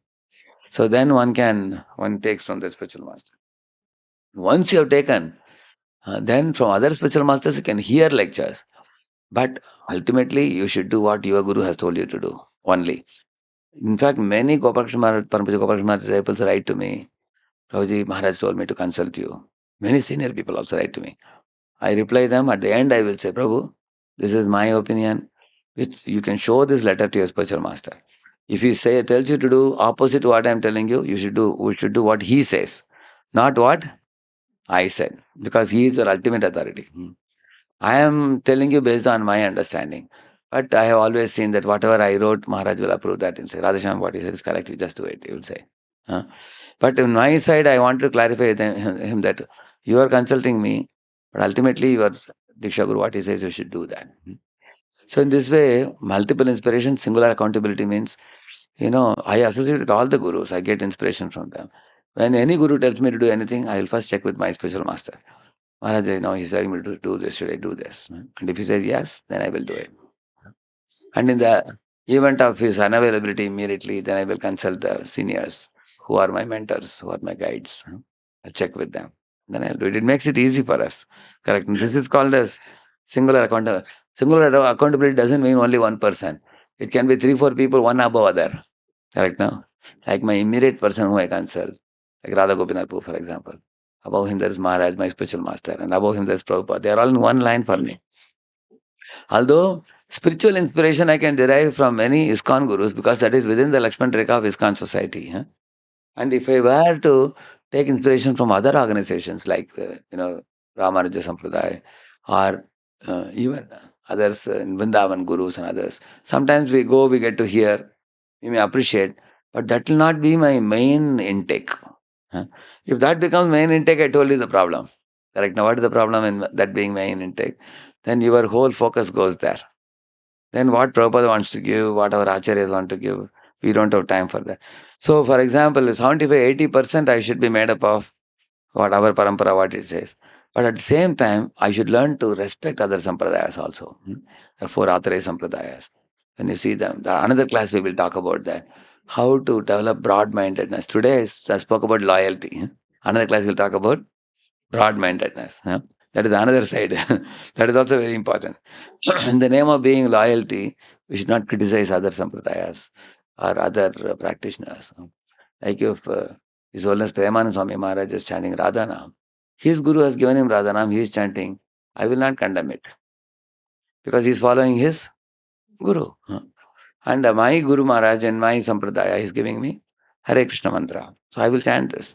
There is one Krishna Premi Swamigal in South. His followers chant Hare Rama first and then Hare Krishna next.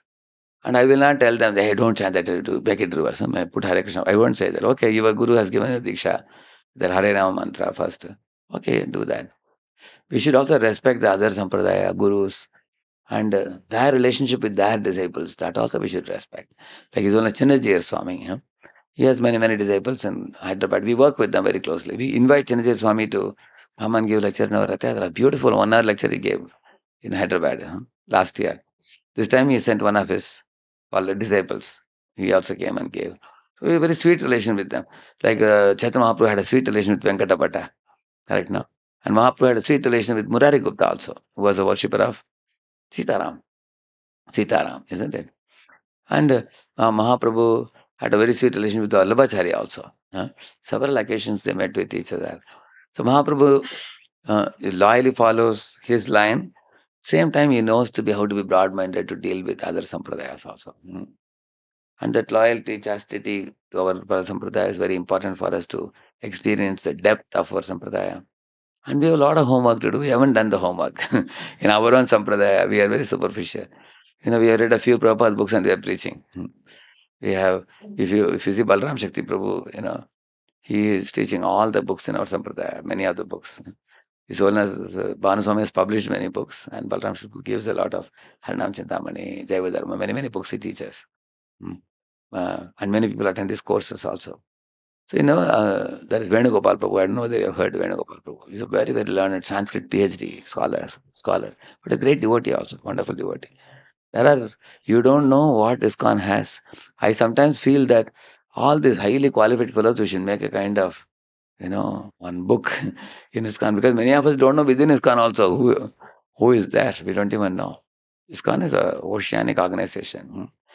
And we should have respectability, adoration, admiration for ISKCON. When you have that, if you're criticizing ISKCON may politics, ISKCON may... If you keep on saying, people say, you are inside ISKCON, what are you doing? Correct, no? If there is problem in ISKCON, you reform it. You do something good and you modify it, because you are also inside ISKCON only, isn't it? And when you love the organization ISKCON, when you love Srila Prabhupada, when you love your spiritual master, when you deeply revere all the other spiritual masters also, then you respect the spiritual master's relationship with their disciples also. That also we should respect. One devotee asked Prabhupada Radhanath Maharaj, I was standing with another Paramahamsa Maharaja's disciple. And that disciple is going on glorifying his Guru Maharaj. What should I do? Should I not glorify you? He asked. Maharaj said, you should also join him in glorifying his Guru. He said. So Maharaj said, well, and then he said, but Maharaj, I feel something uneasy, to glorify his Guru. Why can't I glorify my Guru? Maharaj said, if you want to glorify only your own Guru, you are in your fight. Whereas a broad-minded Antaramukha Shishya means he chastely keeps his Guru in his heart and worships the Guru's lotus feet always, faithfully follows his instruction.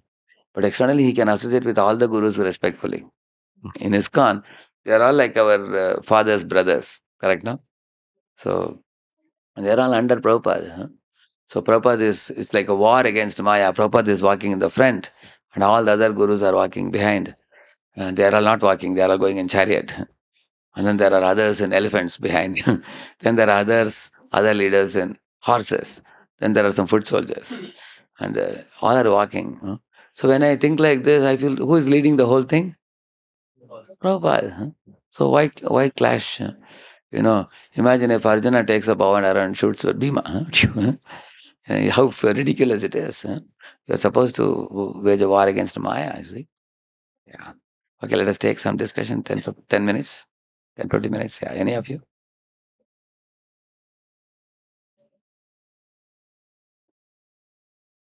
Where is the mic? Mic is here.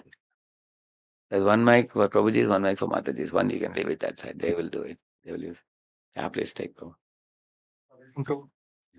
Thank you so much, Prabhu, for covering such an important topic. Because at one point I also saw that many people, even in their WhatsApp status and all, right, they were posting various Vrindavan verses and all.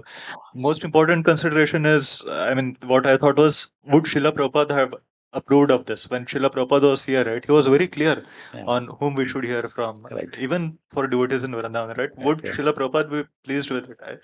Yes, they may be very pure, they are very pure, no doubt about it, but would Srila Prabhupada approve of it? And also what has happened now, we are a global society. We are globalized nowadays. Global connectivity has come. In those days, what would happen? In a village, there is a guru and his disciples. And the disciples faithfully follow the guru and go back to Godhead. It was like that. But now, not only one village is connected to another village, the whole globe is connected. And that is the reason I was telling you. Imagine, for example, the boys and girls in their school days and college days, they are watching this James Bond movies. So then the girls are thinking, my husband should be like a James Bond. And the husband is thinking, my wife should be like a Hollywood actress. If this is their, what do you call it? Their image that they have in their mind, when they marry somebody, will they be satisfied? They will say that because their expectation has become very high, correct, no? Too high expectation from each other. They'll be frustrated with each other. You will see that. In the same manner, when one is initiated in a particular sampradaya, we are in a ISKCON organization, one keeps on comparing. Oh, that guru is better, this guru is better. Maybe I should leave my guru and go there. In this kind of thinking makes one very shallow. You are not taking advantage of what you have. It's like you have prasadam in your plate, you are not eating that. You are saying, I am eating only one puran poli, he is eating 4. So you are comparing with others always. And also everybody in the world, Krishna, Paramatma in the heart guides us to somebody and is sheltering us under somebody. Stay in that shelter and then go deeper and deeper and then perfect your life. Rather than, and hearing in YouTube also, when multiple speakers, we have to always think about, is it helping me to become a better devotee? Like for example, why am I hearing this speaker in the YouTube? Is it for information I'm hearing? Is it for fun I'm hearing? Why am I hearing? Is it, or if it is I am able to resonate with his teachings and it helps me to surrender to my guru better. Like many people write to me mails, they say that, Prabhu, I was initiated 8 years ago, but I was not doing much. I heard your lectures recently and you are emphasizing on book distribution and preaching and everything. I started now. I went and told my spiritual master, he was very happy. He said, very nice. So now, then I wrote back saying that if hearing me helps you to surrender to your guru more, I feel very happy. If somebody says, Prabhuji, I heard you, now I realized I should give up my guru and come to you, that is useless. That is useless. I in my lectures also emphasize, I tell the people also that, you see, I am speaking lectures, you may appreciate my shiksha, but you should go to the local ISKCON temple. You should have a local mentor who knows you personally, who will give you, supply you some instructions personally. I won't be able to help you remotely.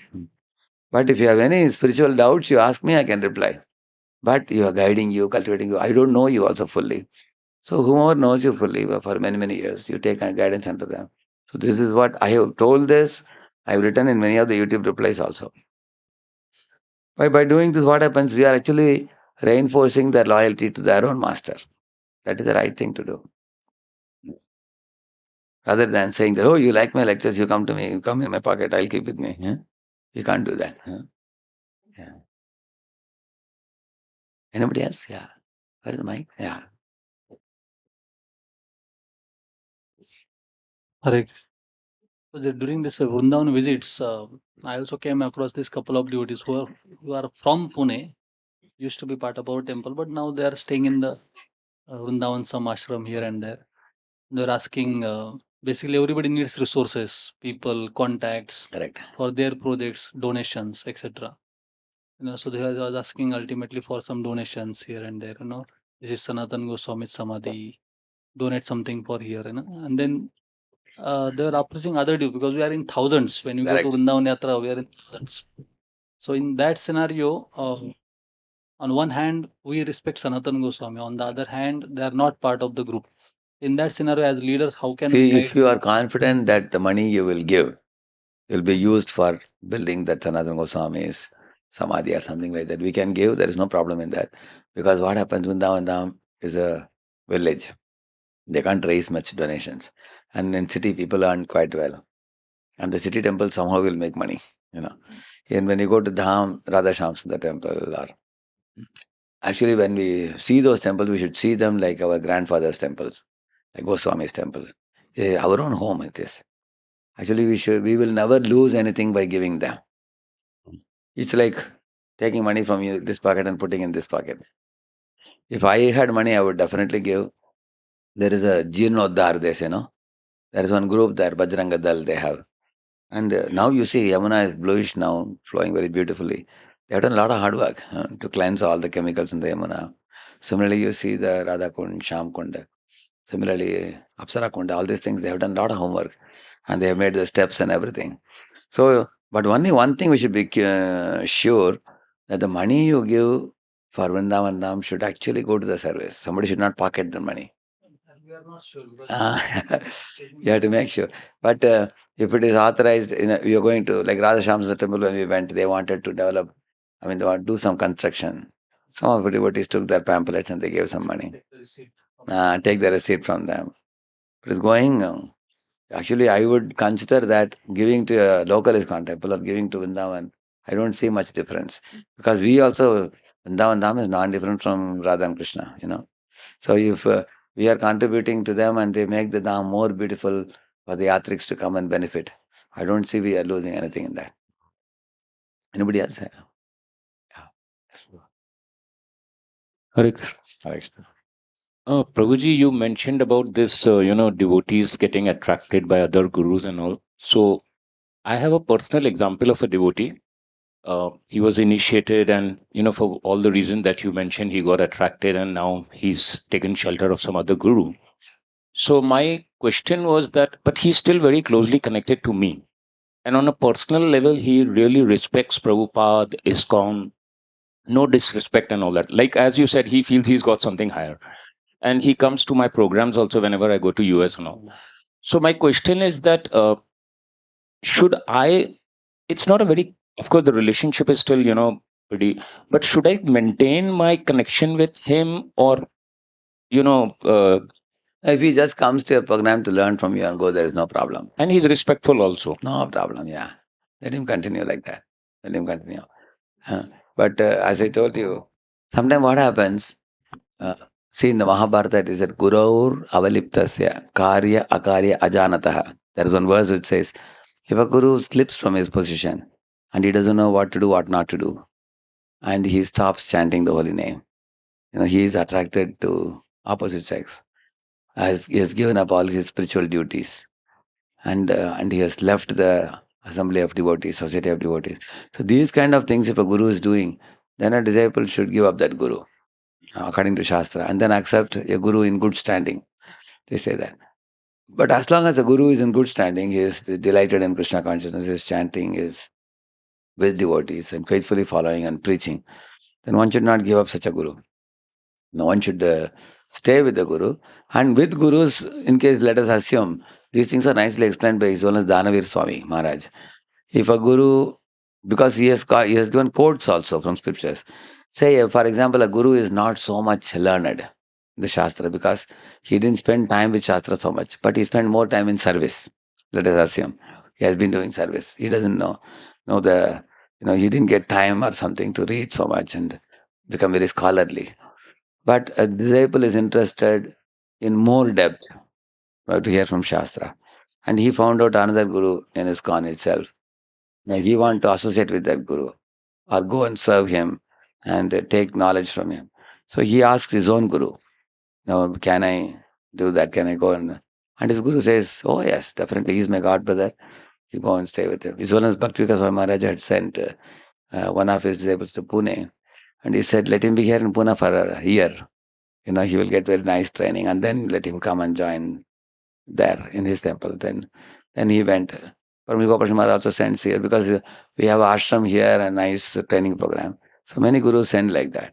Like even Jiva Goswami had 3 Shiksha disciples, correct no? And whom he guided. And then different gurus sent, correct no? Like that. So we can see that in ISKCON also there is broad-mindedness in that sense. You can say. But if a guru says, see, I don't want you to hear from that person, his mood is different, my mood is different, then he should not go. He should not go to associate and learn and stay under him by opposing the guru's this thing. But I have seen my spiritual master is extremely open. I have seen in Vyasasan, he has made the big Vyasasan like this in Chapati. 8 people can sit there. And he always invites many people and gives mic to them. And he has never told me I should not hear from anybody in ISKCON. He's never told. All Prabhupada disciples are wonderful devotees and you all can associate. Many Chowpadi devotees also, they are very fond of his own Jayadut Swami for his trite speech, very beautiful speech. And Prabhupada Radhanath Maharaj enjoys association of his senior god brothers also. And he is completely non-envious, completely transparent. And that is why it makes it easy for us, to just observe him and learn these things, So, but if somebody is going from one guru to another without sanction from the guru or earning the displeasure of guru, then that is not very good. Then that is counted as unchastity, correct? No? Because guru feels that I am trying to protect you, but you are going out of my radar range. And then you are going to be unprotected. You will get lost by going there. One example I'll tell you, that your devotee has weakness. For example, I'm saying. And his guru says, you be in India only. But this disciple says, no, I am going to go to that country. That guru is calling me to join his group and take part in his services. And his guru says, that is exactly your weakness. If you go and join the group, you will fall down because you have this weakness and I know it. Therefore, I want you to be in India only. If you don't want to be in this temple, you can be in that temple. But this weakness which is there in you is very great threat for you. But the disciple doesn't listen to Guru. He goes to abroad and then he doesn't marry also. He falls down also. And he changes 2-3 partners also. Some people have done like that. Completely creating a mess in their life because they didn't listen to Guru. Correct now? So that is the reason we have to be anchored in the instructions of a Guru. It's very important. Otherwise become whimsical. Whimsical behavior. He says, Yash Shastra Vini Mutsrajya Vartate Kama Karataha, he says. Nasa Siddhi Mavapnoti Na Sukham Na Param Gati. He says that if you are whimsical, neither will you be happy in this world nor in the next world, he says. So, therefore, Tasmat Shastra Pramanam Te Karya Akari Vyavastita, he says. Therefore, what to do, what not to do, it should be based on the Shastra. Take guidance from Guru, follow. So, this Prabhupada appreciation book You all will get a soft copy. I will arrange to. Atmanam Prabhu has a WhatsApp group, correct? No? He will send it in that. Give it to him. One more question. Yeah. I think you may be covering it in next time, broad-mindedness. Correct. But many devotees, they are interested in interfaith or having a big conglomerate of Hinduism or all Hindu organizations, because the other side, Christianity or Muslims, Yeah, correct. they are also grouping on one another. Correct. So on one side is loyalty. Yeah. So how do we address that in such That's a a way very that good point. Actually, the broad-mindedness within from one guru to another guru, and that is one topic. But what you are talking is a third topic, which is actually how all Hindu organizations should be together. In the Amogla Prabhu's case, the recent case, Vivekananda head, with a beard. He was a nice, fine gentleman. He was telling that, you see, गलती तो हो ही जाता है लोगों से, इधर उधर छोटा गलती हो सकता है, इसको इतना बड़ा करने की जरूरत नहीं है। जो भी उनके अधिकारी हो, मैं उनसे विनती करता हूँ कि बैन को तुरंत निकाला जाए। So very magnanimous heart, not very easy thing. He understood that these mistakes, small mistakes can happen. Don't make a mole into a mountain. He spoke, and the reason he said was, we Hindu organizations should not fight with one another. Now we should learn to stay. Sanatana Dharma is a very beautiful eternal religion. It is. It is such a broad-minded religion. It can accommodate everybody else in this world. So if we fight with one another, pointing fingers to one another, it's not very good. That is a very valid point, and we have to be careful. That's what you will see, Shankaracharya, Ramanujacharya, Madhvacharya. They had philosophical debates, but it was respectable and done in a cultural setting. What is cultural setting means what? We will not lose respect for each other. Like Chaitanya Mahaprabhu and Vallabhacharya, and also Chaitanya Mahaprabhu Venkata Bhatta discussing about Lakshmi wanting to enter Rasalila. How cultured Mahaprabhu is while dealing with Venkata Bhatta, correct, no? So whenever we want to express our differences, like I was saying about his one Premananda Maharaj, I deeply respect him in my heart. And I feel that he's an exalted soul, realized soul, and he is coming in a certain parampara, he has received some name, he is chanting it. And he is preaching very wonderfully. That's very wonderful. And we have no criticism towards him. If his guru has given Radhanam, let him chant. It's perfect. And he will attain perfection by that. And we will attain perfection by this. Now, this is broad-minded approach. Because just because I am doing something, we cannot just label everything else as wrong totally. Yeah. And also many times, many people have said certain things in certain context. Now, we may not know the context when it was spoken. Then we take it out of the context and criticize superficially, knowing it, correct, no? So we will talk about it more. These two topics, we will bring it up in future, surely. I'll keep in mind. Yeah. The way I am guiding them is that you remain the host to ISKCON and guest to such organizations, Correct. social service or politics. Yeah. Like, Correct. so that's the reason I guide them. Yeah. Become host there and guest to ISKCON. Some counsel, some devotees, they want. For that, very what Maharaj did, when I asked our spiritual master, he said, Radheshyam, I'm not good in PowerPoint like you, but sometimes I also like to use drawings, he said. And then he took a paper and he drew a big circle. He drew. And then in the periphery of the circle, he drew small, small circles. Just like pearls are in a nylon thread, not like that. He drew small, this much like circles. And then he said, see, this big circle is ISKCON, he said. The small circles are different moments. One moment says, cow should be protected. That's one moment. And another moment says, the children should have Gurukula. That's another. So these are all circles, he said. So why I have drawn the circles half inside, half outside. Whatever is matching with ISKCON, we will take it. Whatever is different in them, we will not talk about it. He said. That's how we can learn the art of collaborating with others without, losing our soul. Correct? That's a great art. And to the degree you become broad-minded, you can be accommodating. So he is a genius in that. Therefore, we can learn to the best of our ability. Yeah. Like for example, say, a ISKCON devotee has to interview a Mayavadi, for example. Not a very easy thing. Correct, na? Yeah. Correct, na? No, there was, I was just seeing one video. There was a very, very, very famous one, impersonalist guru who is famous among students, IIT and everything. So he was being interviewed by one of the ISKCON devotees. So naturally, he asked questions. His questions are only suggesting that you are wrong. It's not a very easy thing. So if you are broad-minded, in interfaith what we do is, we don't try to make them like us.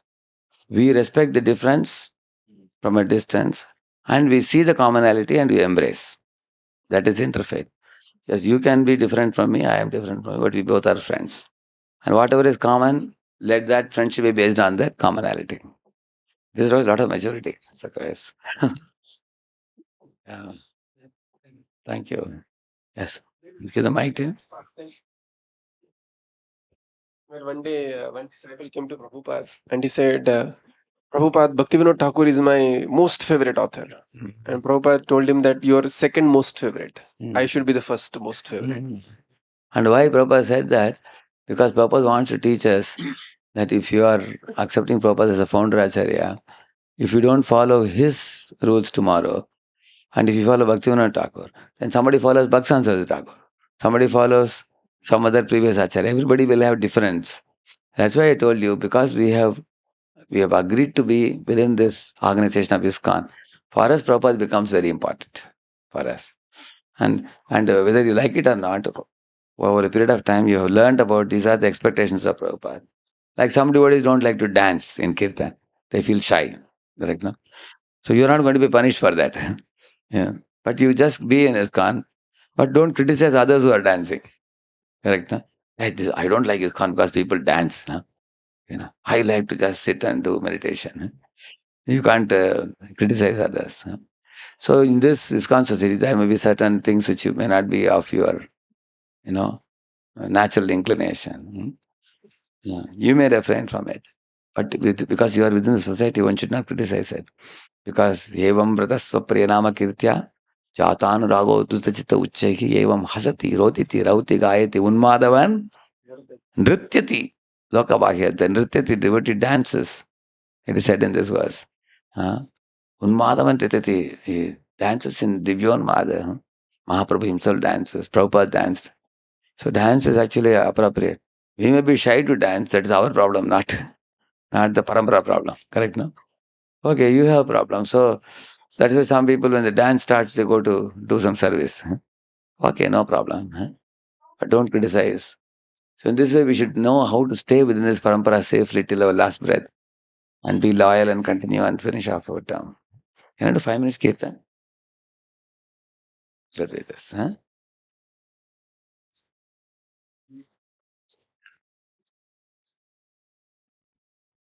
Hare Krishna. Hare Krishna. Hare Krishna. Krishna Krishna. Hare Hare. Hare Rama. Hare Rama. Rama Rama. Hare Hare. Hare Krishna.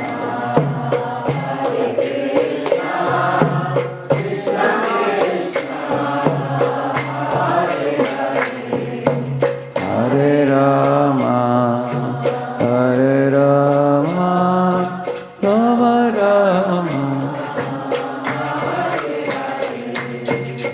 Hare Krishna, Hare Krishna, Krishna Krishna, Hare Hare, Hare Rama, Hare Rama, Rama Rama, Hare Hare, Hare Krishna, Hare Krishna, Krishna Krishna, Hare Rama, Rama Rama, Hare Krishna, Hare Krishna, Krishna Krishna, Hare Hare, Hare Rama, Hare Rama, Rama Rama, Hare Hare.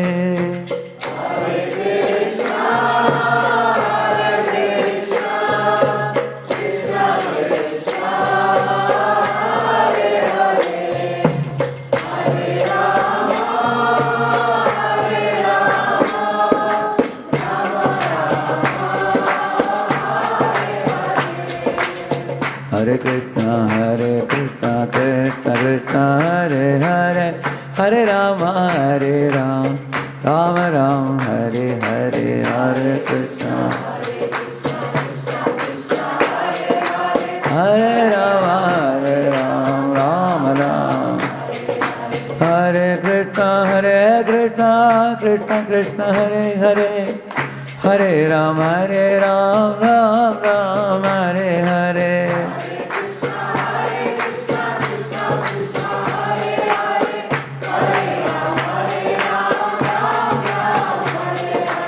Radha Shama Sundar, Radha Shama Sundar, Radha Shama Sundar, Radhe. Radha Shama Sundar,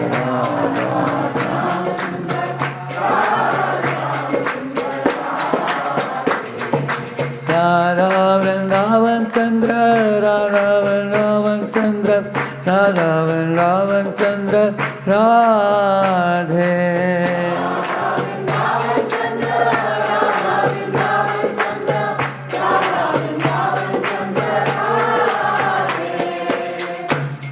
Shri Jagannath बल सुभद्रा महारानी की, श्री श्री गौर निताय की, श्रीनिवास पद्मावती वेंकटेश्वर बालाजी की, श्रील प्रभुपाद की, समावेत भक्त वृंद की, कलियुग पावन हरिनाम संकीर्तन की। Thank you very much.